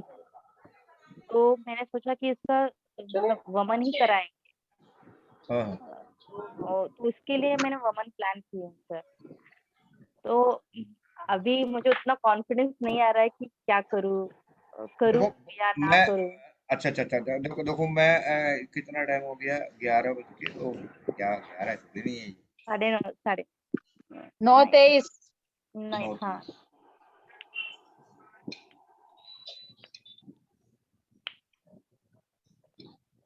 अच्छा चलो मैं अभी ठीक है, मैं इसको इसी में निपटा रहा हूँ, सुनो आप। जी सर। पाचन द्रव्यों से है आमदोष का पाचन। जब आमदोष का पाचन हम करा देते हैं, कराने के बाद कोष्ठ का निर्धारण करते हैं। आप लोग ध्यान से सुनते चले जाएं, मैं आंखें बंद करके पूरा एक सांस में ही पूरा पंचकर्म का पन्ना ही माइक्रोफोन से सब लोग माइक बंद रखना प्लीज, बीच में एकदम डिस्टर्ब हो गया तो फिर ठीक नहीं। अब पेशेंट आया, हमने पूरा अच्छी तरह से उसके जो को कर दी। करने के बाद पेशेंट को हम लोग को लगा कि ये 30% हमारा पेशेंट रिकवर हो रहा है, और अब मैं इसको जो है फिर देखो माइक, अब मैं जो है उसको जो है वो इसकी बमन की या विरेचन की प्रोसेस, संशोधन की प्रोसेस में इसको करता हूँ। सबसे पहले चीज तो हमको करना क्या होता है कि हमको उसका पोस्ट का निर्धारण करना होता है। पोस्ट के निर्धारण हम 3 तरीके से उसको कर लेते हैं, उसको हमें 3 दिन लगते हैं। नंबर 1, पेशेंट को पहला जब हम पोस्ट निर्धारण करेंगे तो उससे पहले दिन पूछेंगे कि आपको कहीं पर आपने दूध पिया है, तो बोले पेशेंट जवाब देगा मुझे दूध पीने से मोशन हो जाता है। अगर दूध पीने से उसको मोशन हो जाता है, तब आप समझे कि पेशेंट जो इस समय है वो उसके अंदर जो संप्राप्ति बनी हुई है वो कहीं कहीं ना पातज की है और वो मृद कोष्ठ है, और मृद कोष्ठ के हिसाब से फिर उसकी आप डोज तय करेंगे कि इसको डोज में स्नेहन की कितनी, आप उसको लिखते भी चले जाएं। डोज तय की, जो टेस्ट डोज है गरम में और टट्टर लगा गए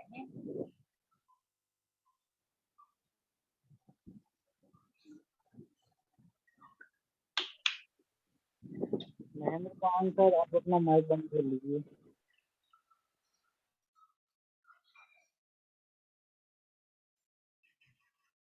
यहाँ पर वो संभाषा नहीं होती है यार कि जो मन में चाहो बोल दो, जो मर्जी हो करो, कुछ भी बोलो, गलत बोलो सही बोलो, कोई फर्क नहीं पड़ता। थोड़ा सा मैं कह रहा हूँ आप अपना म्यूट रखो बिल्कुल एकदम। दूसरा आदमी अपनी लेवल तरीके से बोल रहा है और आप उसमें बीच में जो कर रहे हो।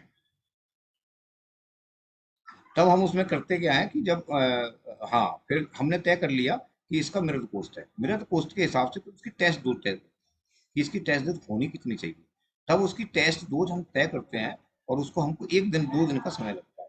पहले दिन हम उसको मात्र केवल 10 ml घृत देते हैं, या जो आपने तय किया है कि आप मुझे तेल देना है या मिश्रित मज्जा देनी है या मिश्रित घृत देना है या मिश्रित पंच चतुर्थ स्नेह देना है, वो कहना चाहिए एक प्रकार से डिजीज के ऊपर है कि इसको हमको क्या देना है।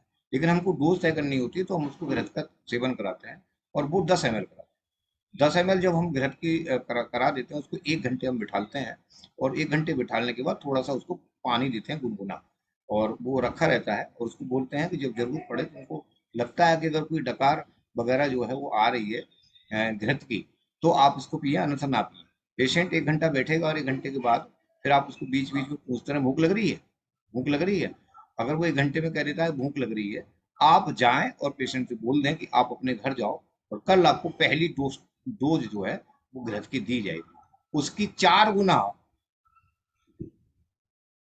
डोज जो है फिर घृत की हम उसको देते हैं 40 ml। 40 ml देने के बाद पेशेंट को फिर बैठालते हैं, गर्म पानी हाथ में रखते हैं उसके, और ऐसा गर्म पानी देते हैं जो उसको स्विप स्विप करके वो पिए। बीच बीच में पूछते रहते हैं कि पेशेंट को जो है कभी मतलब कहना चाहिए कोई घी जैसी कोई डकार आ रही नहीं आ रही। अगर वो नहीं आ रही है या 1-2 बार आती है तो 1 घंटे पेशेंट बैठेगा आपके पास, तो थोड़ी देर के बाद कह देगा आप जो है मुझे भूख लगना शुरू हो गई। आप समझ लिए 1.5 घंटे में 40 ml का पाचन हो गया। इसका मतलब अगली जो टेस्ट डोज होगी इसकी सीधे 80 ml। अगर कहीं उसको 40 ml देने के बाद भी 1.5 घंटे में वो घृत नहीं पच पा रहा है, तो अगले दिन आपको उसकी डोज 30 ml देनी है। 30 ml देके फिर डिसाइड ये चीज का करना है कि अब ये 30 ml देने के बाद इसको कितनी देर में भूख लग रही है। अगर पेशेंट कह देता है मुझे 1.5 घंटे के बाद भूख लग गई है, तब आप उसकी अगली डोज 60 ml तय करेंगे। इसको समझने की जरूरत है। इसमें जो दिमागी जो कसरत होती है वो करी जाती है। अगर वो 40 ml लेने के बाद ठीक है और होने के बाद 1.5 घंटे के बाद भूख लग गई उसको, तब आप बोल देंगे कि आप घर जाके खाना खाओ, और खाना खाने के बाद अगले दिन उसकी डोज 80 ml करेंगे। 80 ml जब उसको पिला देंगे, पेशेंट को आपको 2 घंटे रोकना है। 2 घंटे पेशेंट रोकेगा, उस बीच उसको जो है डकार भी आएंगे, लेकिन पच जाएगा, और पच जाने के बाद फिर पेशेंट कहेगा अब मुझे 2 घंटे के बाद हल्की सी भूख लग रही है, तब आपको बोल देंगे कि आप अपने घर जाओ और आधे घंटे के बाद खाना खा लेना। अगली डोज उसकी 160 ml।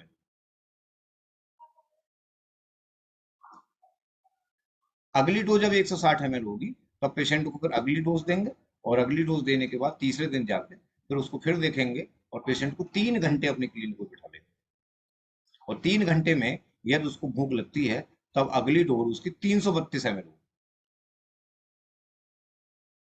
यदि 332 ml देने के बाद भी मरीज ये कहता है कि मुझे 4 घंटे के बाद भूख लग गई है, तब आप समझ लें कि अब पेशेंट जो है, हम इसको ये देखते हैं कि जो गात्रता है, जो मल मूत्र में मल के अंदर इसने आ रहा है या नहीं आ रहा है, तब हम उसकी परीक्षा करेंगे और उसको एक परख नली देंगे, और परख नली देने के बाद फिर हम कहेंगे अगले दिन थोड़ी सी अपनी फीसिस की जो मात्रा है इस परख नली में या इस कंटेनर में इसको डाल लाना, और फिर हम तय करेंगे कि आपको इसने देना है या नहीं देना। जैसे ही पेशेंट वो लेके आएगा और लेने के बाद आप जो उसको अपने लें और हल्का सा थोड़ा सा गुनगुना या थोड़ा सा ज्यादा गर्म पानी उस कंटेनर में डाल देंगे। उस कंटेनर में जब डालेंगे तो उस मल के अंदर आपको इसने पार्ट ऊपर आ जाएगा, अगर उसके अंदर होगा तो, और इसने पार्ट तुरंत आप देख लेंगे कि इसमें आ चुका है, तब पेशेंट से कहेंगे कि अब आप जो है पूर्ण रूप से स्निग्ध हो गए हैं, और स्निग्ध होने के बाद फिर आप उसको प्लान कर दें कि आपको बमन, मैं परसों आपको बमन हम देंगे, अगले दिन 1 दिन स्वेदन कराएं।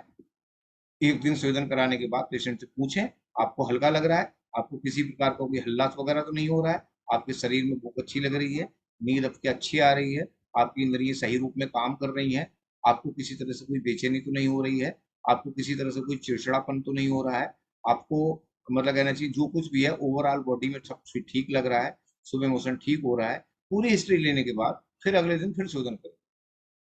शोधन करने के बाद फिर जब मतलब अगले दिन का मतलब शाम को फिर उसका शोधन करेंगे, और शोधन करने के बाद से तो बहुत से लोग एक बार शोधन करके फटाफट जो बमन की तैयारी कर देते हैं, लेकिन ऐसी शोधन करेंगे स्नेहन करेंगे, स्नेहन नहीं, मतलब कहना चाहिए शोधन करेंगे। आपने 360 ml पिलाने के बाद फिर शोधन का विचार करेंगे। शोधन पहले दिन जब करेंगे तो फिर स्नेहन शोधन नहीं करेंगे सर, नहीं बाह्य करेंगे, बाह्य कितने दिन करना है सर उसको? बस उसको तो 2 टाइम करना है, सुबह और शाम को। सुबह और शाम को, लेकिन हमें उस 2 टाइम में बहुत जो मतलब कहना चाहिए देखने वाली चीजें होती हैं, वो वही 2 टाइम ऐसे होते हैं जिसमें मरीज को हम पूरी तरह से तय कर लेते हैं कि बमन जैसा भी होगा अच्छा होगा और एकदम 100% क्लियर होगा। तो उसमें ये जो पूछेंगे आपको कुछ लग रहा है, आपको कोई किसी तरह की बेचैनी, आपको अच्छी भूख लगी, आपको अच्छा जो है मन प्रसन्न हो रहा है, गाने सुनने का मन कर रहा है, रोमांटिक मूड में हो, किसी तरह की कोई दिक्कत नहीं हो रही है। और सबसे बड़ी बात ये है कि आप पेशेंट से पूछेंगे कि आपको जो अपनी काम उत्तेजना शक्ति है वो कैसी लग रही है, तो वो कहेगा कि ठीक लग रही है। आप समझ लीजिए कि मेरा सूजन भी अच्छा हुआ है और मेरा स्नेहन तो बढ़िया हुआ ही था, लेकिन सूजन अच्छा हो रहा है। दोष थोड़ा बहुत उत्क्लेश ना हुआ हो, उसका पाचन सही से ना हुआ हो, दोष जो क्लिष्ट भावों से, जो क्लिष्ट रूप में धातुओं से चिपका हुआ है, थोड़ा बहुत रह गया है, शाम को एक बार फिर करता हूँ। आपने अभ्यंग किया, शाम को फिर जो है अभ्यंग करने के बाद पेशेंट को कह दिया कि अब जाओ घर, और घर जाके दूध खिचड़ी जो भी आपको खाना है, कफवर्धक आहार औषधि आहार जो है उसको खिलाओ, और आप सुबह के लिए उसका प्लान करें। जब सुबह को वो प्लान करेंगे तब आप उससे एक बार पूछें कि आप सही टाइम पे इस वक्त आ जाएं। अगर आपके पास आधे घंटे का समय नहीं आता है पेशेंट और वो कहता है कि मैं आप, तब आप उसको फोन करें। फोन करने के बाद आपको स्थिति लगती है, मैं अभी बता रहा था कि मुझे उल्टियां हो रही हैं, मैं मतलब कहना चाहिए उल्टी जैसा हो रहा था और मैंने उल्टियां की तो 3-4 उल्टी आ गई। पेशेंट से बोल दो जब आप नॉर्मल हो जाओ तो घंटे घंटे के बाद फिर मेरे पास आ जाना। आप अपने जो द्रव्य हैं वोमिट वगैरह के जो कराने के, उनको दूध है, नमक का पानी है, मुलेठी का क्वाथ है, ये जो है, या अपना मदन फल है, जो आपने पूरी तरह से 4-5 चीज़ों को बना के तैयार रखा है, और साथ में दूध ना पानी, एकदम मतलब पूरा सेट आपका तैयार है, इमरजेंसी मेडिसिन आपकी तैयार है। जैसे इमरजेंसी मेडिसिन कौन सी हो सकती है वो मैं बता दूंगा, एक ही सांस में बता दूंगा कि इमरजेंसी मेडिसिन आपको ये रखनी है। नहीं आता है पेशेंट, आप पूछ लें उससे, भवन हो गया, और होने के बाद आप उससे सवाल पूछना है कि आखिर में आपको कड़वा लगा। अगर वो कहता है कड़वा लगा तो आप अपने 3-4 दिन संशोधन कर्म बताओ उसको, और संशोधन कर्म बताने के बाद फिर जो है आप अपनी अगली प्रोसेस की तैयारी। यदि नहीं होता है तो आएगा आपके पास पेशेंट, और पेशेंट आने के बाद आप सबसे पहली चीज तो उसको अपने सिस्टम के अंदर जहां पर आप कर रहे हैं एक प्रकार से बहुत अच्छा मूड होना चाहिए। ये नहीं कि अटेंडेंट है वो सर ये कर लो, सर ये कर लो, सर ये कर लो, नहीं। उनको अब होता क्या है कि किसी की अपनी भी प्रॉब्लम होती है अटेंडेंट की, किसी के घर में झगड़ा होकर आया है, वो बीवी से झगड़ा होकर आया है, तुम उसे हंसाना चाह रहे हो, तो उसको इतना भी मत बोलो कि भाई तुम हंसो मत, उससे ये बोलो कि तुम इतने गुस्से भी मत हो, तो सामने वाला पेशेंट ये समझे यार कुछ ना कुछ हो रहा है। तो आप वहाँ पर म्यूजिक सिस्टम है, उसके धर्म के अनुसार गीत वगैरह है, वो आप पहले से लगा के तैयार रखो, और वो जैसे ही आए बस, और डॉक्टर फुल मूड एकदम एंजॉय होना चाहिए, मतलब जो उसने कभी नहीं करा है, वो घर वालों के सामने नहीं बल्कि वो अपने वैसे कर सकता है, और गाना गाए, और खुद ही गाना गाए, और उसको लगे कि डॉक्टर साहब बहुत अच्छे मूड में है, और उससे कहो यार कुछ करो यार, कुछ गाना वाना गाओ, ये सब।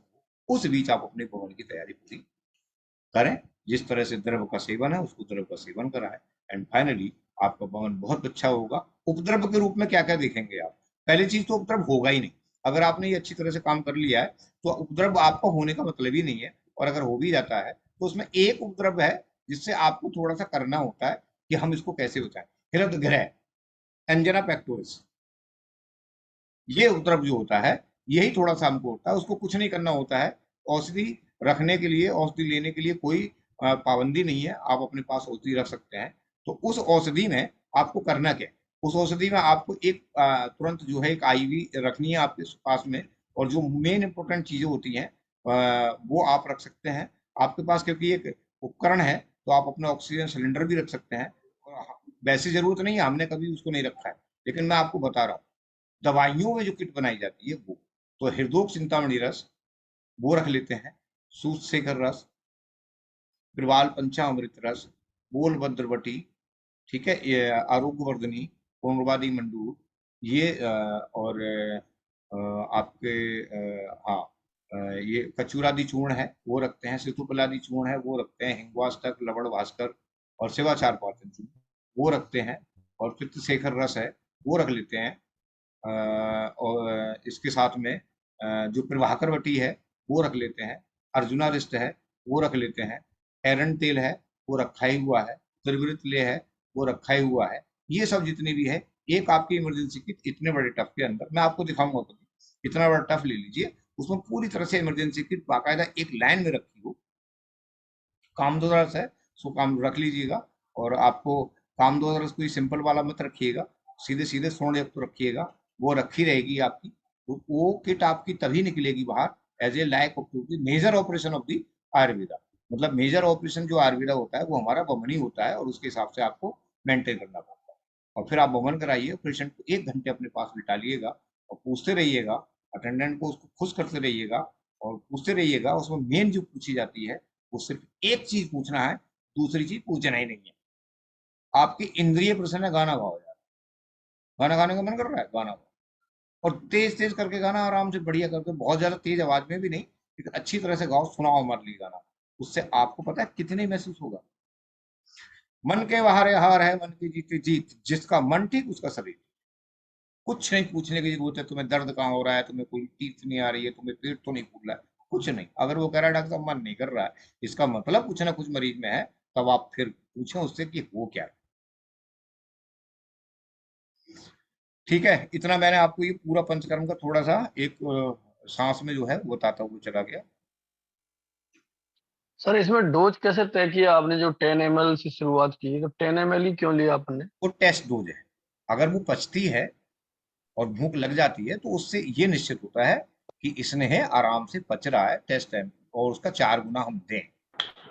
नहीं, जैसे जो जंगल प्रदेश के लोग हैं, जहाँ पर जिस तरह यहाँ रूक्ष प्रदेश है, तो वहां भी अपन 10 ml डोज टेस्ट डोज के रूप में लेंगे, 25 नहीं ले सकते? वो चीज तो हम पहले तय कर लेते हैं ना कि आप घी कितना खाते हो, क्या कितना नहीं खाते हो, उससे हमको पहले से ही पता चल जाती है। ये चीज तो हम पहले से ही सोच लेते हैं कि ये इस तरह के हैं, और ये 1 चमचा घी तो पहले ही खाते थे, 10 ml तो क्या हो जाएगा, तो हमको डोज बढ़ा के देनी पड़ेगी। 60 ml भी दे सकते हैं टेस्ट डोज के रूप में ना? हाँ, टेस्ट डोज के रूप में, वो टेस्ट डोज जरूर देना है। फिर ये समय का कैसे तय किया आपने कि साहब 60 ml जो हमने दिया वो 1.5 घंटे में पचे, 180 ml दिया जब वो 2.5 घंटे में पचे, ये कैसे आप उसको हाँ, उसमें ऐसा होता है, अग्नि की मात्रा देखी जाती है कि अग्नि की मात्रा है कितनी। अगर इसको हमने 4 से 40 ml दे दिया, तो अगली बार अगर हम इसको 80 ml देंगे, और 80 ml देने के बाद अग्नि उसको भी पचा जाती है, इसका मतलब हम ठीक चल रहे हैं। अगर वो 80 ml नहीं पचा पाया, दूसरे दिन के लिए नीचे ले आएंगे डोज खींच के और 60 ml कर देंगे। नहीं सर, मेरा पूछना ये है कि डोज का और टाइम का, पचाने का टाइम का, इनका रिलेवेंसी कैसे है? मतलब कितना डोज कितने समय में पचना चाहिए? बता दे रहा हूँ, जैसे 1.5 घंटे में हमारा जो पायलोरिक स्टोमक से जो इसने होता है वो निकल जाता है, वो सीधे ग्रहणी में पहुंच जाता है, और वहां पर फिर काम होता है सीधे, जो हमारा पित्त का ही काम होता है, लिवर का ही काम होता है, वहां पर वो इमल्सिफिकेशन करता है। तो इस तरह से 1.5 घंटे का टाइम जो निर्धारित किया गया है कि 1.5 से 1.25 घंटे में ये पायलोरिक स्टोमक को क्रॉस कर जाए। नहीं सर, आपने जैसे जो 60 ml की डोज बताई थी वो 1.5 घंटे में पचने के लिए बोला था, है ना? हाँ। इसके बाद जो 120 ml की बताई थी उसका 2 घंटे का बोला था, हाँ। है ना? 320 जो बताई थी उसका 2.5 घंटे का बोला था। तो ये कैसे टाइम अपने डोज के हिसाब से टाइम को डिसाइड किया कि कब लगेगी उसे? हाँ, वो 150 अनुभव के आधार पर, ये अनुभव के आधार पर होता है। ये हम सबको पता है कि हम क्या खाना खाते हैं और कब पच जाता है, कब हमारा स्टोमक हल्का महसूस करता है, तो हमें लगता है कि हम दोबारा भी खा सकते हैं। तो एक अनुभव के आधार पर होता है, और हम सब वैद्यों को इसका अनुभव करना भी चाहिए। अग्नि पे भी डिपेंड करेगा, यहाँ पे हम अग्नि को भी जी हाँ मैम, बिल्कुल, जी हाँ मैम, बिल्कुल सही, बिल्कुल।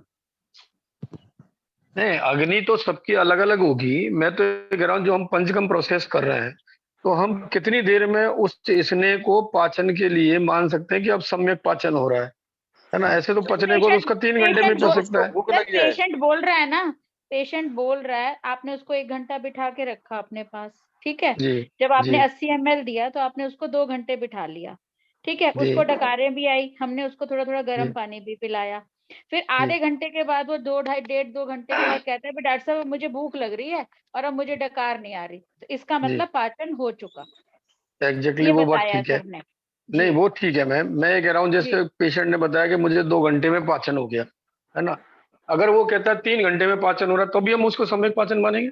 नहीं, 3 घंटे में हो गया तो नहीं, तब हम नहीं मानेंगे। हाँ, तो मैं ये मेरा सवाल ये, तो डोज अगले दिन कम करेंगे। तो एग्जैक्टली मेरा सवाल यही है कि हमने टाइम को कैसे डिसाइड किया?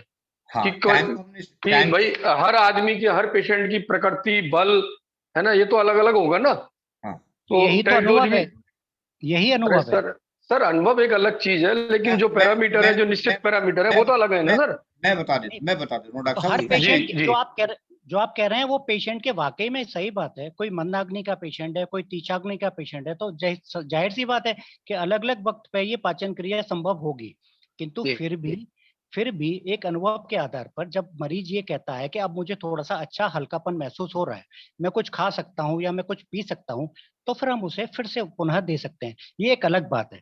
लेकिन सर आप मेरा सवाल नहीं समझे। मैं कह रहा हूँ जो सर, मैं जी बता जी दूं, जी मैं जी बता जी दूं, सर, जी जी सर। कभी भी जो हमारा खाना है ना, गृहिणी तक 3 घंटे के बाद तक अगर वो है पड़ा हुआ है, तो फिर वहां पर पेशेंट को किसी भी तरह से कुछ भी हो सकता है। कुछ भी होने का मतलब उसका जी मचलाना शुरू हो जाएगा, कुछ नहीं होगा तो उसको उल्टी आ जाएगी, कुछ नहीं होगा तो उसका पेट भरा भरा हो जाएगा, यानी कि आद्यमान उसको क्रिएट हो जाएगा। उसका कारण है कि उसकी एक लिमिट है कि गृहिणी से इतने समय में ये पास हो जाएगा हर हाल में। अगर ये जी पास नहीं हुआ तो ये कंडीशन उसके सामने आ जाएंगी, तब वहां पर हिंगवास टैक्सून और ये जितने भी दीपन पाचन ड्रग हैं वो हमको मरीज को देने पड़ते हैं। यहाँ पर जो टाइम की बाउंडेशन अवस्था पाक के अनुसार तय करी गई है कि अवस्था पाक कितने समय में पूरी हो रही है। 4.5 या 6 घंटे में पूरी अवस्था पाक तीनों कंप्लीट हो जाती हैं, और गृहिणी तक 3-3.5 घंटे में पूरी चाहे कितना भी आप वैसा भोजन दें, आपको 3 घंटे के अंदर गृहिणी क्रॉस कर देगी। अगर वो नहीं कर रही है, इसका मतलब वहां पर आटोप होगा, इसका मतलब वहां ऑब्स्ट्रक्शन भी हो जाएगा, इसका मतलब वहां पर कोई भी किसी प्रकार का उदावट भी हो जाएगा, पेशेंट को पेन होना शुरू हो जाएगा। कुछ भी ऐसी स्थिति आ जाएगी जो आपको वहां पर ये मजबूर करेगी कि आप फटाफट दीपन पाचन औषधियां दीजिए, गृहिणी से अब ये सब कुछ क्रॉस नहीं हुआ है। यानी कि अगर 3 घंटे के अंदर पाचन नहीं होता है तो हमको डोज को वापस से रीडिसाइड करना पड़ेगा। दूसरे दिन हाँ, फिर आपको कम करनी पड़ेगी डोज कि मतलब आप मैक्सिमम 3 घंटे टाइम है। हाँ, आपको कम करनी पड़ेगी। और हम लोग कम करते हैं कि अगर नहीं पाचन हो रहा है तो फटाक से अगर किसी को 160 ml दे दिया और ये कंडीशन उसकी आ गई, तो हम सीधे उसे 100 की डोज पे ले आते हैं कि 100 ml दे दो, उसको ज्यादा मत देना। अच्छा अच्छा सर, एक सवाल और, जैसे आपने डोज को जस्ट डबल किया है ना, और जो श्रीधर कस्तूरे लिखते हैं वो डोज को प्लस करते जाते हैं। जैसे 25 ml से हम शुरू करते हैं तो वो पर डे 25 ml प्लस करते हैं, ना कि डबल करते हैं। तो इसका क्या वो है सर? हाँ, उसका ये उद्देश्य ये है कि आप खुद देखें, इस चीज के लिए हम ट्रिपल भी कर देते हैं। अच्छा। हम किसी को सीधे 140 से, अब वो एक मरीज है मेरे पास आया, मैंने उसको डिजायर्ड डोज की 40 ml दे दी उसको। 40 ml देने के बाद वो मेरे से कह रहा है 20 मिनट के बाद, डॉक्टर साहब मुझे तो कुछ नहीं हो रहा है, भूख लगना शुरू हो गई। हम सीधे 120 ml देंगे अगले दिन उसे। इसको 120 ml तो कुछ नहीं हो रहा है इसको यार। फॉर एग्जाम्पल, जैसे एक फोर्ट में इंजेक्शन लगने से एक शराबी आदमी को कुछ नहीं होता है, और पहले से तय कर लिया जाता, भाई साहब आप कितनी पीते हो? बोले मैं तो एक कप पी लेता हूँ पूरा एक बार में बैठ के, और ऊपर से पीता हूँ एक डिब्बी। अब आप सोचो कि इसको एक फोड़, उसको पैर टूट गया, एक फोड़ में से कुछ हो जाएगा उसके? जी सर। नहीं होगा। तब आपको मजबूरन हाँ 3 फोड़ में लगाने पड़ेंगे उसके, 3 फोड़ में लगा, उसको कुछ नहीं हुआ इससे यार। भारती का केस है, वो केस ले लेते हैं। श्रुति मैम का भी केस है कुछ लिखा था। हाँ सर। सर एक लास्ट सर मतलब अभी 120 ml अभी समझे उनका 100 ml तक पच गया है, वो 4th डे है, उसका 100 ml तक पच रहा है, तो मैं अगले दिन डोज बढ़ाऊं या 100 ml तक ही, मतलब चौथे दिन में 100 ml तक पच गया उसका? उसे कंटेनर 3 दो। घंटे हाँ, उसे कंटेनर दो और उससे कहना अपने फेसेस लेके आओ, गर्म पानी डाल के देखो इसमें आ रहा है कि अगर नहीं आ रहा उसको सर उसको मोशंस में ही अगर उसको दिख रहा है स्नेहपान, मतलब स्नेह जा रहा है, तो फिर कंटेनर की जरूरत नहीं है।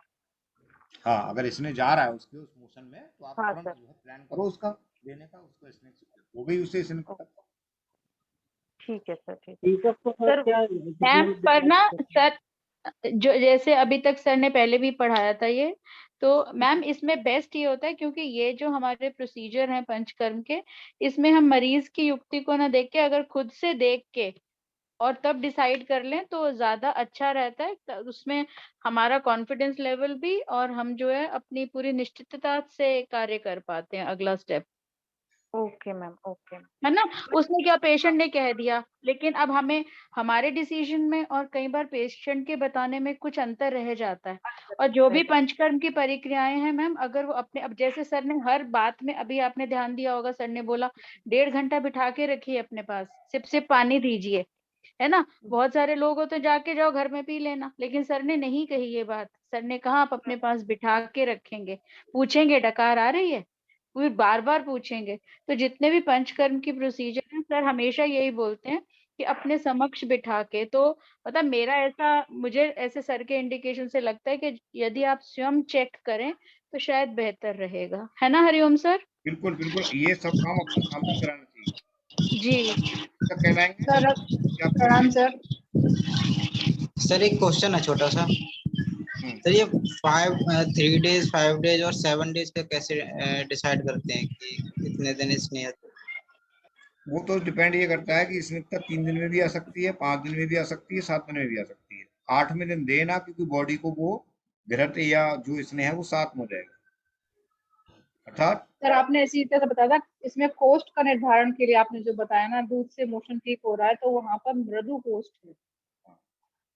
आपने सर ये कोष्ठ निर्धारण सबसे पहले बताया था आपने, वहीं पर सबसे बड़ा ये डिसाइड होना होता है कि घृत कितने दिन देना है उसको। हाँ हाँ जी मीनल बॉस, इसमें होता है कि जी मृदु कोष्ठ जो होता है वो गन्ने का शरबत रात को पिलाते हैं या गर्म दूध पिलाते हैं, और उसका मोशन अगर जो तुरंत हो जाता है तो उसका मृदु कोष्ठ। अगर गन्ने का शरबत और दूध पिलाने के बाद में उसका मोशन रात भर में होता है तो मध्यम कोष्ठ, और अगर तब भी नहीं होता तो क्रूर कोष्ठ। तो मृदु कोष्ठ में जो स्नेहन होता है वो 3 दिन में ऐसा माना गया है, मध्यम में 5 दिन में और क्रूर में 7 दिन में।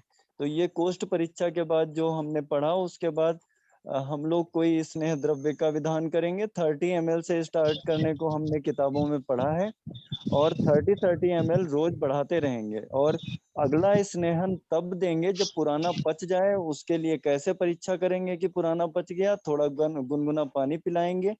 डकारों में अगर तेल की महक या बदबू आ रही है तो इसका मतलब है कि अभी पुराना नहीं पचा। जब तक पुराना नहीं पचता तब तक नया ना दें। सम्यक स्नेहन 3, 5, 7 दिन से पहले भी हो सकता है। और सम्यक स्नेहन के जो लक्षण होते हैं, हल्कापन हो जाता है शरीर में, स्नेहोद्वेग हो जाता है, त्वचा ऑयली हो जाती है, भूख बढ़ जाती है, वात का मूवमेंट डाउनवर्ड डायरेक्शन में हो जाता है, और स्टूल में ऑयलीनेस आने लग जाती है। ये सम्यक स्नेहन के लक्षण है। जब यह ऐसा हो जाए तो हमने स्नेहन कराना छोड़ के स्वेदन पे आ जाना चाहिए। जिस दिन सम्यक स्नेहन हुआ उसकी रात्रि में स्वेदन कराना है। स्नेहन के बाद में बाह्य अभ्यंग वगैरह करा के फिर स्वेदन कराना है। दूसरे दिन सुबह शाम कराना है, और तीसरे दिन जब वमन हमको कराना होता है तो हमने स्नेहन और स्वेदन कराना है। और उसके वमन की पूर्व संध्या। सर भूख पे जरा बताइए सर, घृतपान कराने के बाद सम्यक स्नेहन हो जाने के बाद भूख बढ़ती है या भूख कम हो जाती है? क्योंकि परसों के लेक्चर में कर रहे थे। बढ़ती है। हाँ, सम्यक हाँ, स्नेहन के जो लक्षण है मीनल बॉस, हम्म, सम्यक स्नेहन के जो लक्षण है किताबों में लिखे हैं, उसमें हमने ऐसे याद किया है, एक निमोनिक बना के, हैज टू बीवी स्टूल करके ना। तो हल्कापन, स्नेहोद्वेग, भूख बढ़ जाती है, वात का मूवमेंट डाउनवर्ड डायरेक्शन में हो जाता है, और स्टूल में ऑयलीनेस आने लग जाती है। मतलब भूख बढ़ती है सम्यक स्नेहन में। जी। परसों ही कुछ डिस्कस हो रहा था ना कि अगर सम्यक स्नेहन होता है, अगर दो में से आम सेपरेट होके कोष्ठ में आ गया है तो हमारे को कोष्ठ में भारीपन भी मिलता है। कोष्ठ में नहीं आया, अभी कोष्ठ में नहीं आया।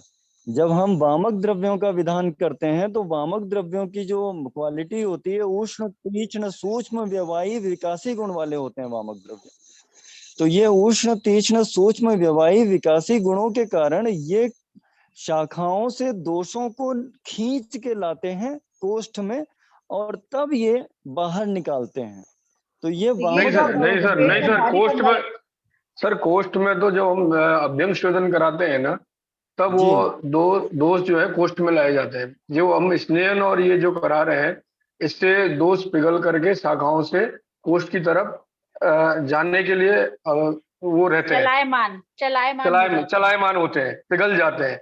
लेकिन जब हम जी सर, जब हम अभ्यंग और शोधन कराते हैं, सिर्फ एक मिनट, जब अभ्यंग और शोधन कराते हैं तो आचार्य ऐसा लिखता है कि अभ्यंग और शोधन के बाद, अभ्यंग शोधन का विधान इसलिए किया गया है ताकि हम जो दोषों को शाखा में जो पिघले हैं उनको कोष्ठ में लाया जा सके, क्योंकि कोष्ठ में लाने के बाद उनका बहिर्गमन इजी होता है ना, थ्रो बमन और थ्रो विरेचन।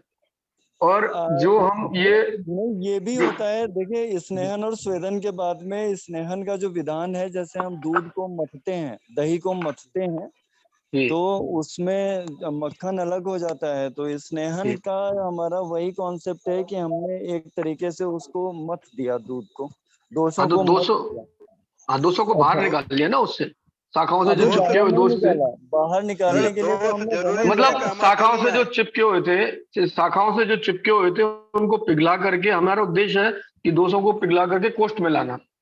अभी कोष्ठ में आए नहीं है। दोस्त जो है जरूरी नहीं है कि अमाशय में आए, तो पक्वाशय में भी जा सकते हैं। वो तो एग्जामिनेशन करने के बाद मालूम पड़ता है कि अमाशय में है या पक्वाशय में है। अमाशय में है तो उसको जो ना वमन करके निकालना पड़ेगा, और पक्वाशय में पहुंच गए तो विरेचन करके निकालना पड़ेगा। इसीलिए वमन और विरेचन दोनों शोधन प्रक्रियाएं बताई गई हैं। तो पहले वमन कराते हैं, जो आमाशय में है उनको वमन के द्वारा निकाला जाता है।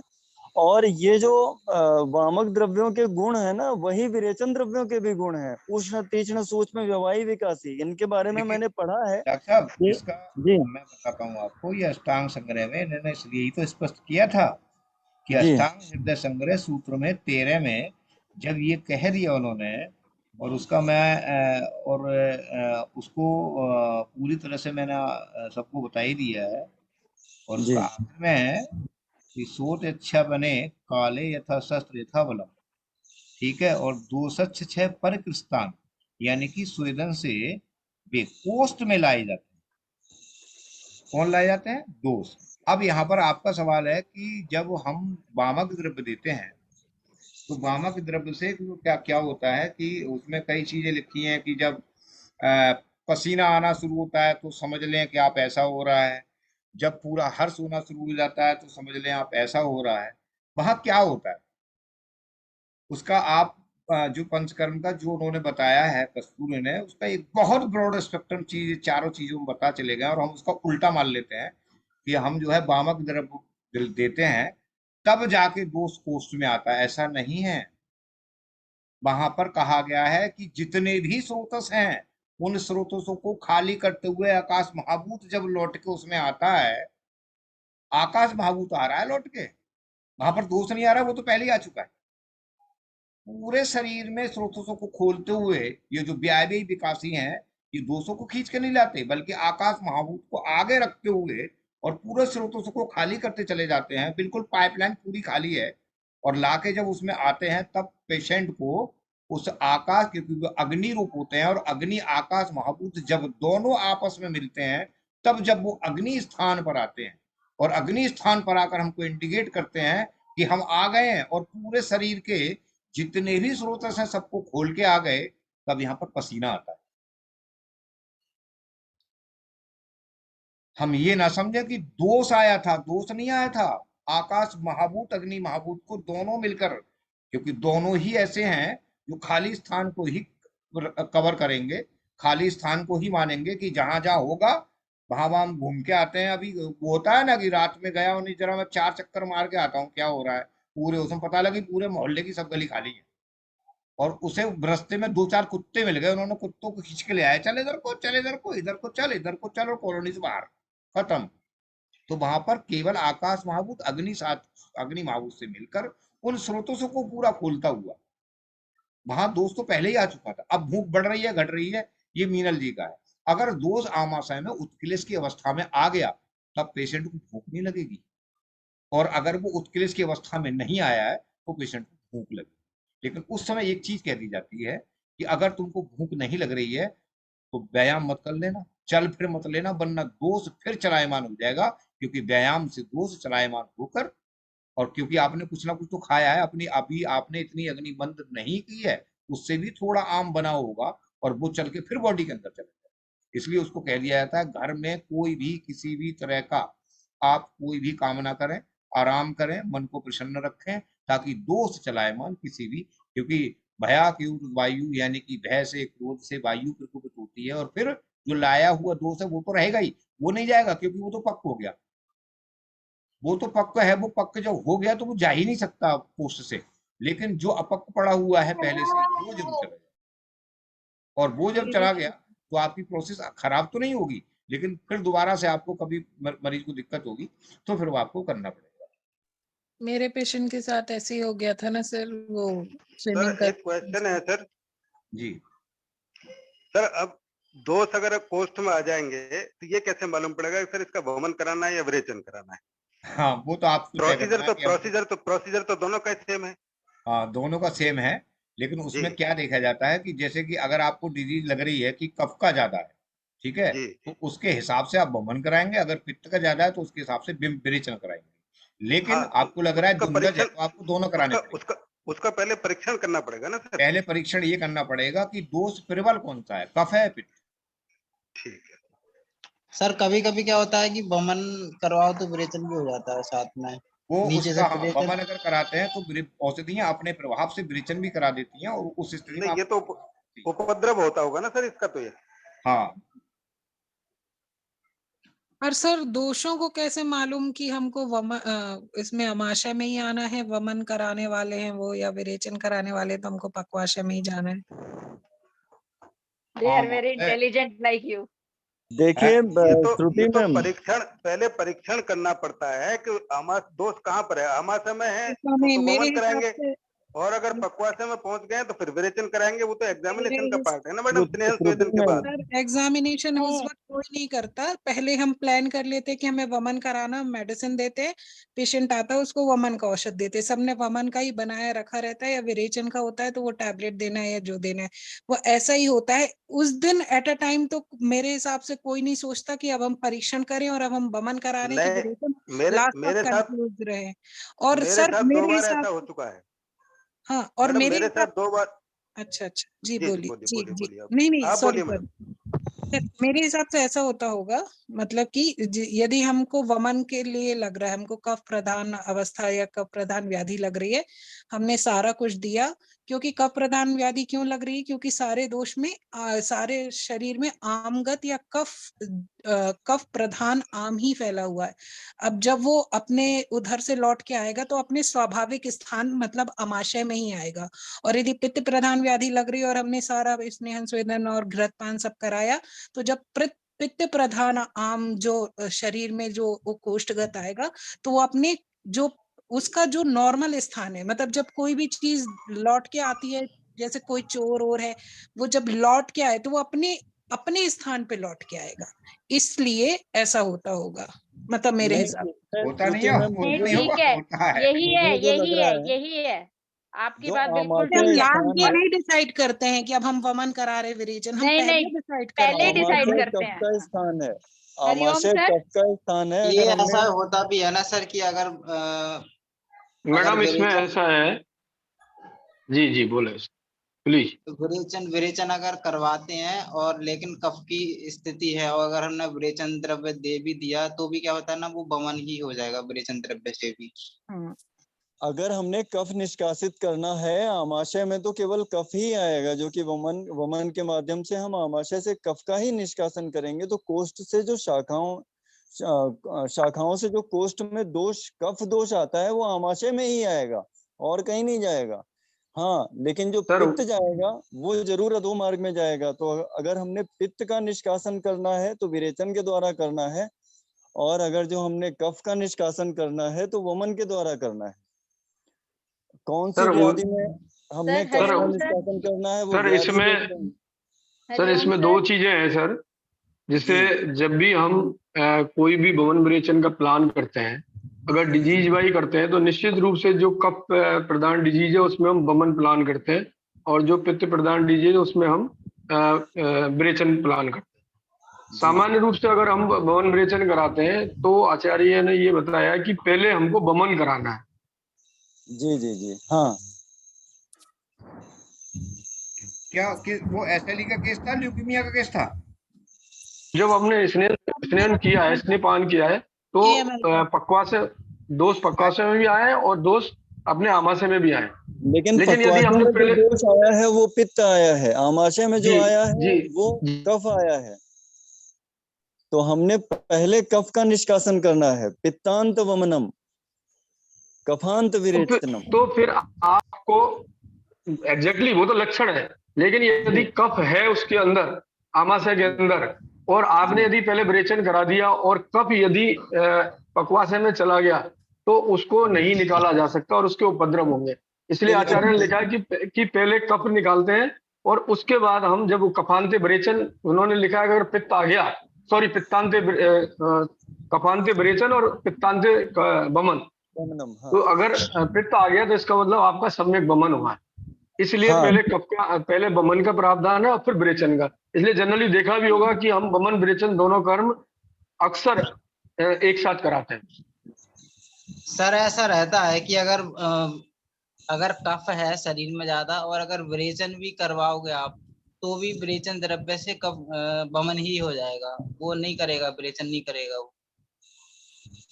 ऐसा है ना। अब एक मिनट है, मैं आपको थोड़ा सा रोक रहा हूँ, टाइम है, मुझे एक ल्यूकेमिया के पेशेंट का ट्रीटमेंट बताना है, ठीक है। बाकी कल जो है बता दूंगा मैं कफ वमन क्यों होता है और वमन द्रव्यों से विरेचन क्यों हो जाता है, और विरेचन द्रव्यों से वमन, दोनों ही अग्नि है, तो दोनों ही अग्नि है, तो फिर उसमें अंतर क्या है वो मैं बता दूंगा। अग्नि भी है और पृथ्वी जल महाभूत भी होते हैं, तो वो बता दूंगा। कभी कभी अग्नि द्रव्य भी विरेचन जो है वो करा देते हैं, जबकि उनका वैसा नहीं होता, वो अपने प्रभाव से काम, बता दूंगा। चलो हाँ, क्या है ए माइलोइड ल्यूकेमिया है ए? Acute myeloid leukaemia. हाँ चलो उसका लिखो, रक्त बस्ती दे नहीं सकते, और उसका जो वाला क्या नाम है वो ट्रीटमेंट है वो वाला आप लिखो। सर किस डिजीज का बता रहे हैं sir? A myeloid leukaemia, management of the myeloid AML का।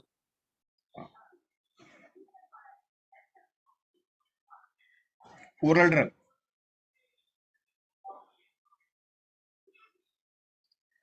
आरोग्यवर्धनी 250 mg,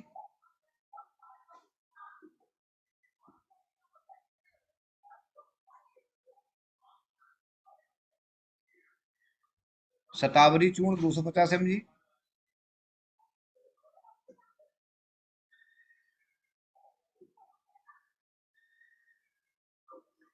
सूत शेखर रस 250 mg,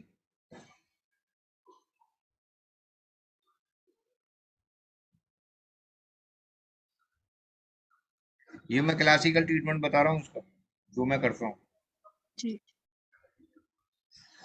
ओनली 8 दिन, 8 दिन तक उसे देंगे।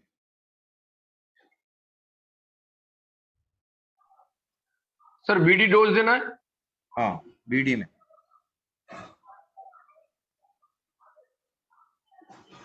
इस बीच पेशेंट को चेहरे पर उसकी पफीनेस मिलेगी, वो पफीनेस इसलिए मिलेगी क्योंकि वो पेशेंट जो है वो स्टेरॉइड कोई ना कोई खा के आता है।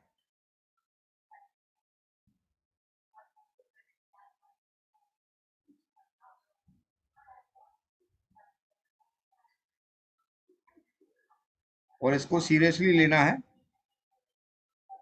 कि ये पफीनेस आ रही है, इसको मेरे लिए ठीक करना है।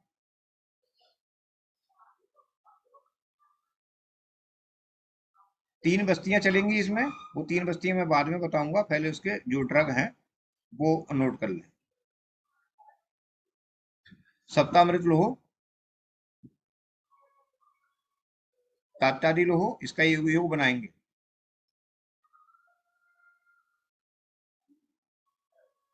चित्रकादि बटी या चित्रक, सप्तामृत ले लें, किसी तरह से उसको मैनेज करें, मैनेज करने का मतलब डोज को निर्धारित करें। तो सप्तामृत 500 mg, तात्यादि लो 250 mg, अबरक भस्म सतपुटी 1 ग्राम, सतगिलोय 10 ग्राम,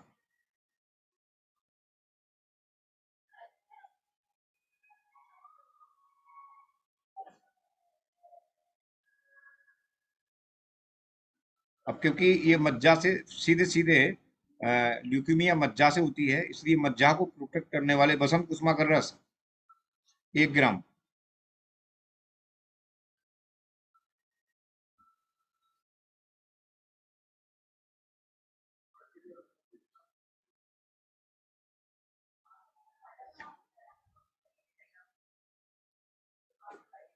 डीएनए में चेंज है तो इसको जब डोज बनाएंगे, एक एक पुड़िया बना के देंगे, तो प्याज किस सूरत से देंगे? डीएनए में चेंज है तो प्याज के सूरत से देंगे। डीएनए में चेंज तो आता ही है इसमें। नहीं मतलब ये प्याज के सूरत से देंगे और ये सारी चीजें देंगे प्याज के सूरत से। हाँ, प्याज की सूरत से। नहीं मतलब क्यों प्याज की क्यों? सूरत में ऐसा क्या है? प्याज का सूरत कटाई से, हाँ, जो प्याज के मतलब मैं बता दे रहा हूँ, ये स्टडी तो कहीं की नहीं है, लेकिन मेरी अपनी वो है, क्योंकि ल्यूकीमिया ठीक की है ये जो है, और बिल्कुल ठीक की है एकदम। एक मतलब कह सकते हैं जिसको कुल मिला के 100% कह सकते हैं कि पेशेंट आज भी 15 साल से जिंदा है, आराम से, कोई दिक्कत नहीं है, और बढ़िया जिंदगी अपनी जी रहे हैं। अब उनको कुछ भी नहीं है। मेरी तो समझ में यही आता है कि हो सकता है कि डीएनए में सीक्वेंस जो गड़बड़ होती है उसको ठीक करती है, क्योंकि जंगली प्याज का वर्णन है आयुर्वेद में। तो अगर जंगली प्याज नहीं मिलती है तो सफेद वाली प्याज यूज करते हैं। सफेद का मतलब पार्ट ऐसी प्याज होना चाहिए जो लाल नहीं होना चाहिए, उसके अंदर का सफेद का पार्ट होना चाहिए। सर महत्व क्या है इसका, यही पूछ रही थी मैम। अब इसका महत्व तो मैं लेबोरेटरी में जाऊंगा तब बताऊंगा, लेकिन नहीं फिलहाल मतलब जैसे कषाय है या जो इसके जो एल्कलॉइड्स हैं, क्योंकि प्याज तीक्ष्ण होता है, तो जो उसके एल्कलॉइड्स हैं शायद वो जाके जो उनके डीएनए के जो वो बनते हैं, वैसे तो वो प्रोटीन से बनते हैं, पर हो सकता है कि जो उसके वो तीक्ष्ण अंश हैं वो जाके कहीं ना कहीं उस प्रोटीन को घोलते हो और हाँ वो डीएनए के। हाँ हाँ, प्याज जो है बात कर तो होती है। हाँ, तो तोड़ फोड़ करेंगे वहां जाके। हाँ हाँ, और मेन रूप से बस मैंने इतना मतलब कहना चाहिए देखा है कि जो माइलो जीनियस सेल्स होती हैं उन पर काम करता है। अच्छा, तो सर एक जी हाँ जी बोलिए मैम मैम, बोलिए मैम, कोई बात अभी नहीं। आप बोलो मैम। मैम हाँ सर प्याज जैसे एक तो वो लाल वाला आता है नासिक वाला, एक लोकल प्याज भी आता है जो व्हाइट ही होता है, हाँ, तो व्हाइट वही होता है इस्तेमाल वही, जो हाँ हल्के हल्के पिंक कलर की जिसका छिलका होता है, हाँ हाँ, वही वही इस्तेमाल किया जाए ना वही फिर। यूज करना है। ठीक है सर, बोलिए मैम आप। सर यहाँ पे मैंने 2-3 चीजें ऐसी सोची थी, मतलब मुझे नहीं समझ में आया किससे हम इसको करें, कि पित्तज रक्त पित्त से, वातज रक्त पित्त से, आप बताइएगा किससे को रिलेट करना ज्यादा बेहतर है। और सर यहाँ पे बहुत बार सदाबहार का चलता है, उसका क्वाथ या स्वरस पिलाने के लिए, जो पूरा सदाबहार का पंचांग है। मैं और बता हेमगर्भ, हाँ, जो हेमगर्भ पोटली है मैंने वो सोचा था, और यहाँ या अभ्रगर्भ पोटली, तो रक्त के लिए। और सर यहाँ पे थोड़ा सा मैंने वो प्रवाल सारिवा अंजिष्ठा जो वो भी सोचा था, तो वो गलत था क्या मेरा नहीं, सोचना? नहीं, गलत कुछ नहीं है, गलत कुछ नहीं है, लेकिन जो शुरू शुरू में ड्रग देंगे वो हम यही वाले ड्रग यूज करते हैं। बाद में जो ड्रग देंगे उनको तो हम कुछ भी उसके आधार पर कर देंगे, क्योंकि हमको अगर यहाँ पर कोई रक्त बस्ती देता है तो चिकित्सा चेंज हो जाएगी। अच्छा, हाँ, अब हम रक्त बस्ती नहीं देंगे तो यहाँ पर हमको मज्जा बस्ती देनी पड़ेगी। अब मज्जा बस्ती में वो तो जरूर देने पड़ जाए, दो तीन बस्तियां इसमें चलती हैं, एक तो रक्त बस्ती चलती है, एक मज्जा बस्ती चलती है, और फिर चलती है मात्रा बस्ती, और वो अलग अलग ड्रग है, आप लोग लिख सकते हो, जो चाहो वो दे दो। रक्त बस्ती सर पहले उसकी डोज बता दो, वो जो चित्रक की डोज रह गई, और ये कितने कितने ग्राम की पुड़िया बनानी है, उसमें से उसके कितनी हिसाब पुड़िया से बनेंगी? मैंने आपको बता 50? दिया, 1 ग्राम अदरक, 10 ग्राम वो, ठीक हाँ। है। और ये कोई फार्मूला नहीं है, ये तो मैं अलग अलग तरीके से उसको करके मतलब कहना चाहिए। 10 ग्राम वो हो गया, और क्या 10 और ये 12 और 75, और चित्रक का बताया नहीं आपने सर। चित्रक की 500 mg की बोतल है। 500 mg। चित्रक, हाँ, चित्रक पूरा एंटी कैंसर होता है, हाँ जी हाँ जी। किसी भी प्रकार के कैंसर में इसको देते हैं। तो पुड़िया कितनी बनेगी सर? मान ले कि 20 पुड़िया, 20 पुड़िया, ठीक है सर, ओके, थैंक 20 यू। पुड़िया। बता दो सर बस्ती का अब। हाँ। हाँ, और कोई बस्ती। बस्ती, रक्त बस्ती हम्म। कहाँ पर वर्णन है, कोई बताएगा?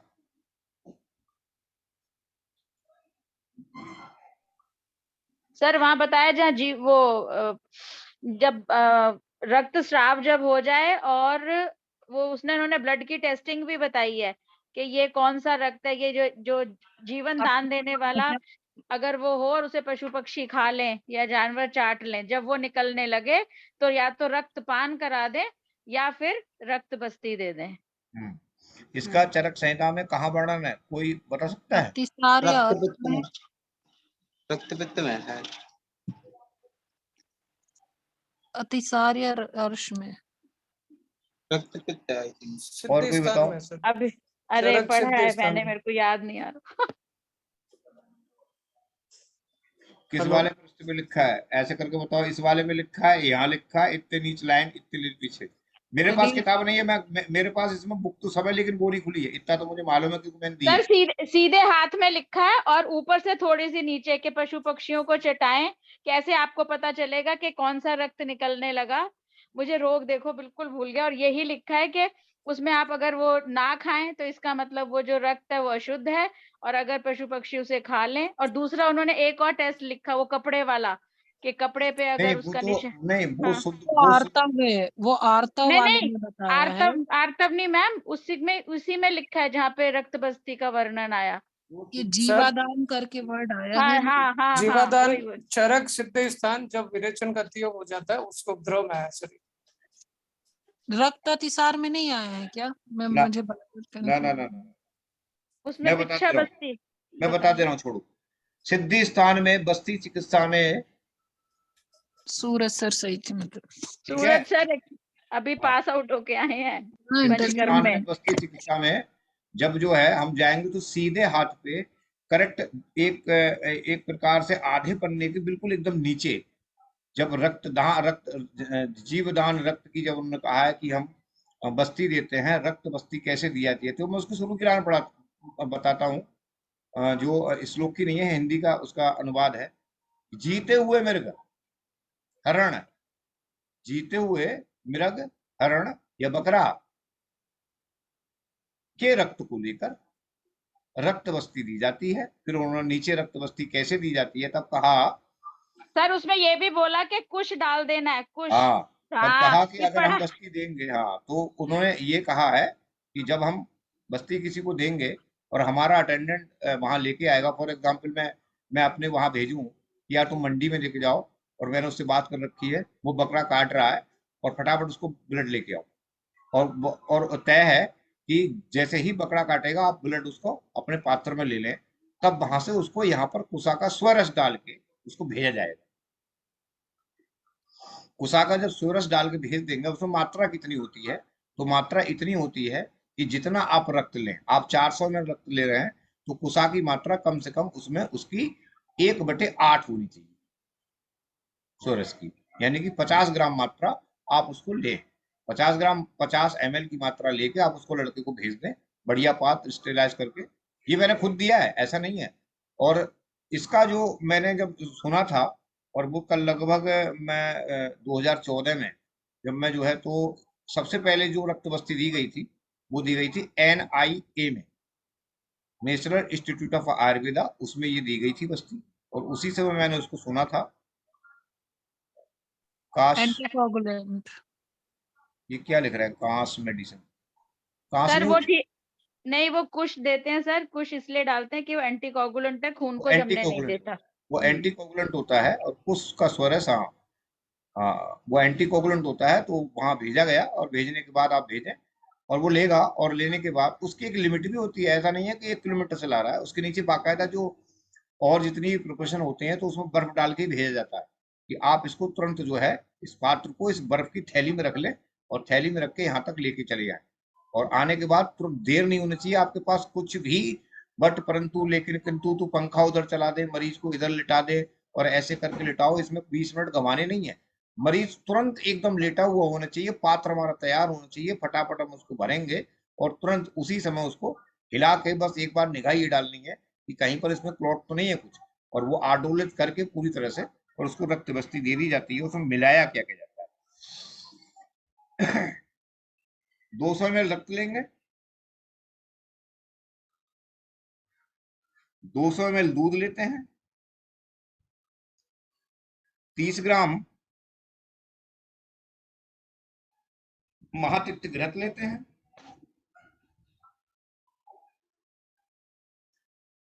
और 20 ग्राम शतावरी चूर्ण लेते हैं।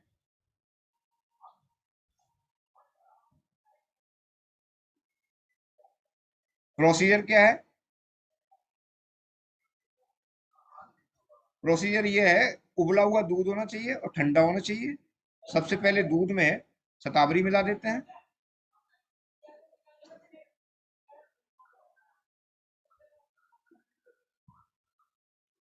और अगर बहुत बढ़िया आप बनाना चाहें कि जिससे कि बहुत बढ़िया का मतलब कि पेशेंट बहुत ज्यादा वीक है, और वीक होने के साथ साथ अगर हमको ऐसा करना है तो उसकी ऑब्जेक्शन पावर कम होती है और एब्जॉर्प्शन पावर उसकी अग्नि कम होती है, तो करते क्या है कि पहले हम जो है वो जो 200 ml दूध लेते हैं उसमें 20 ग्राम शतावरी डाल के 200 ग्राम दूध पानी डाल के उसको उबाल देते हैं,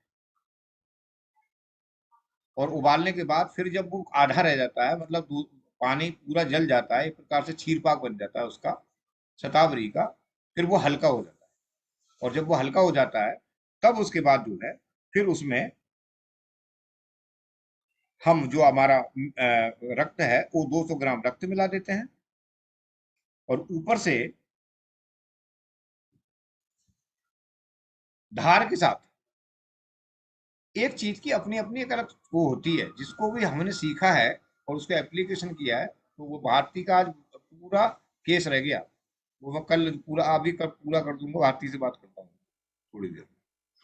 तो उसको क्या करते हैं, ऊपर से डाल देते हैं ऐसे करके, और ऊपर से डालने के बाद धार के साथ डालते हैं, और वो धार के साथ डाल के फिर उसको आडुलित करके महातिक्तम घृत के लिए, और फिर उसको जो है बस्ती दे दी जाती है। मज्जा बस्ती, इसको भी लिख फटाफट, अगर ये नहीं दे सकते आप ये दे दें। मज्जा सबसे बढ़िया किसकी होती है वो भी देख लें। तो मज्जा जो टखने की मज्जा होती है, टखने का मतलब पैर के जो नीचे की मज्जा होती है, जो हमारी एक प्रकार से जिसे हम क्या बोलते हैं, टीबिया और फिबुला, जो फिबुला और टीबिया जो बोन होती है उसकी मज्जा निकालें, उसकी मज्जा निकाल लें, और उस मज्जा का सूप बना लें। मज्जा को उबालें, और उबालने के बाद फिर उसका सूप बन जाएगा। और कितनी लेनी है? 100 ml मज्जा लेनी है, सूप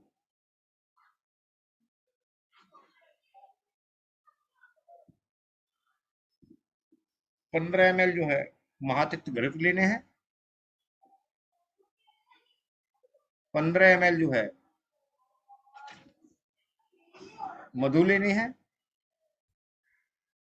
और 100 ml जो है दूध लेने हैं। सर महातिक्त घृतम कितना? 15 ml। Thank you. इसको हम कैसे निकालते हैं? तो आप सीधे सीधे 200 ग्राम बोन ले लीजिए टखने वाली, टीबिया फिबुला, 800 ग्राम पानी ले लीजिए, और उसको जलाते रहिएगा, और 200 ग्राम आखिर में रह जाएगा, उसका 100 ml यूज कर लें।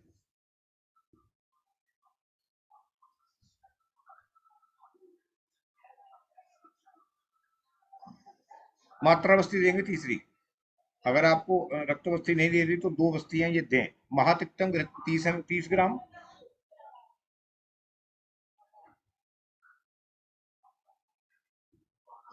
मधु 20 ग्राम,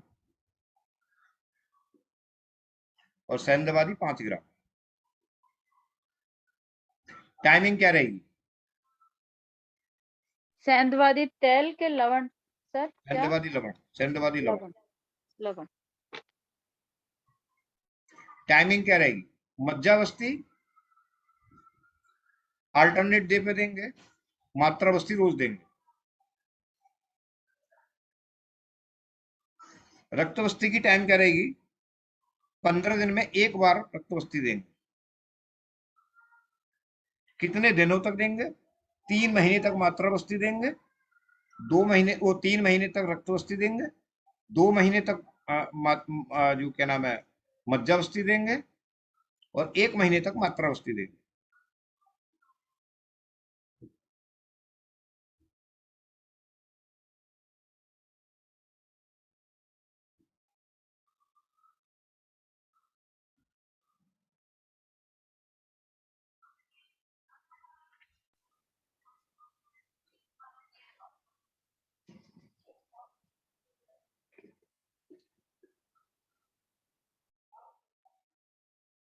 रसायन प्रयोग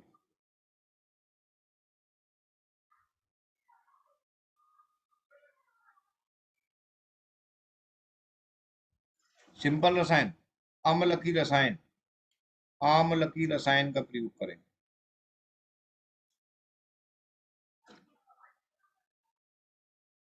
अनुपान सर। सर रसायन तो बाद में यूज करेंगे ना, 2-3 महीने बाद कि अभी? बाद में करेंगे, बाद में। बीच का जो पार्ट रहेगा इसके बाद चिकित्सा का, ठीक है, जो मतलब समझ, कितने महीने बाद? 2 महीने बाद रसायन? हाँ हाँ हाँ, 2 महीने के बाद ही जो है शुरू होती है। सर अनुपान आम्ल की रसायन। आम्ल की रस से। ओके।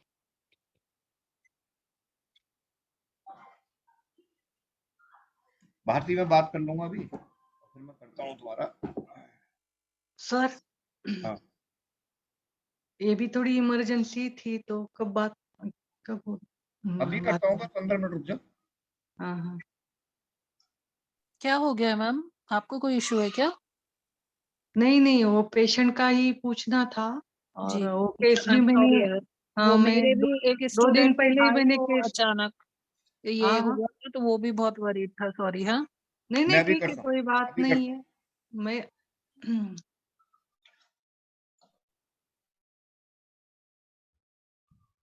ठीक है।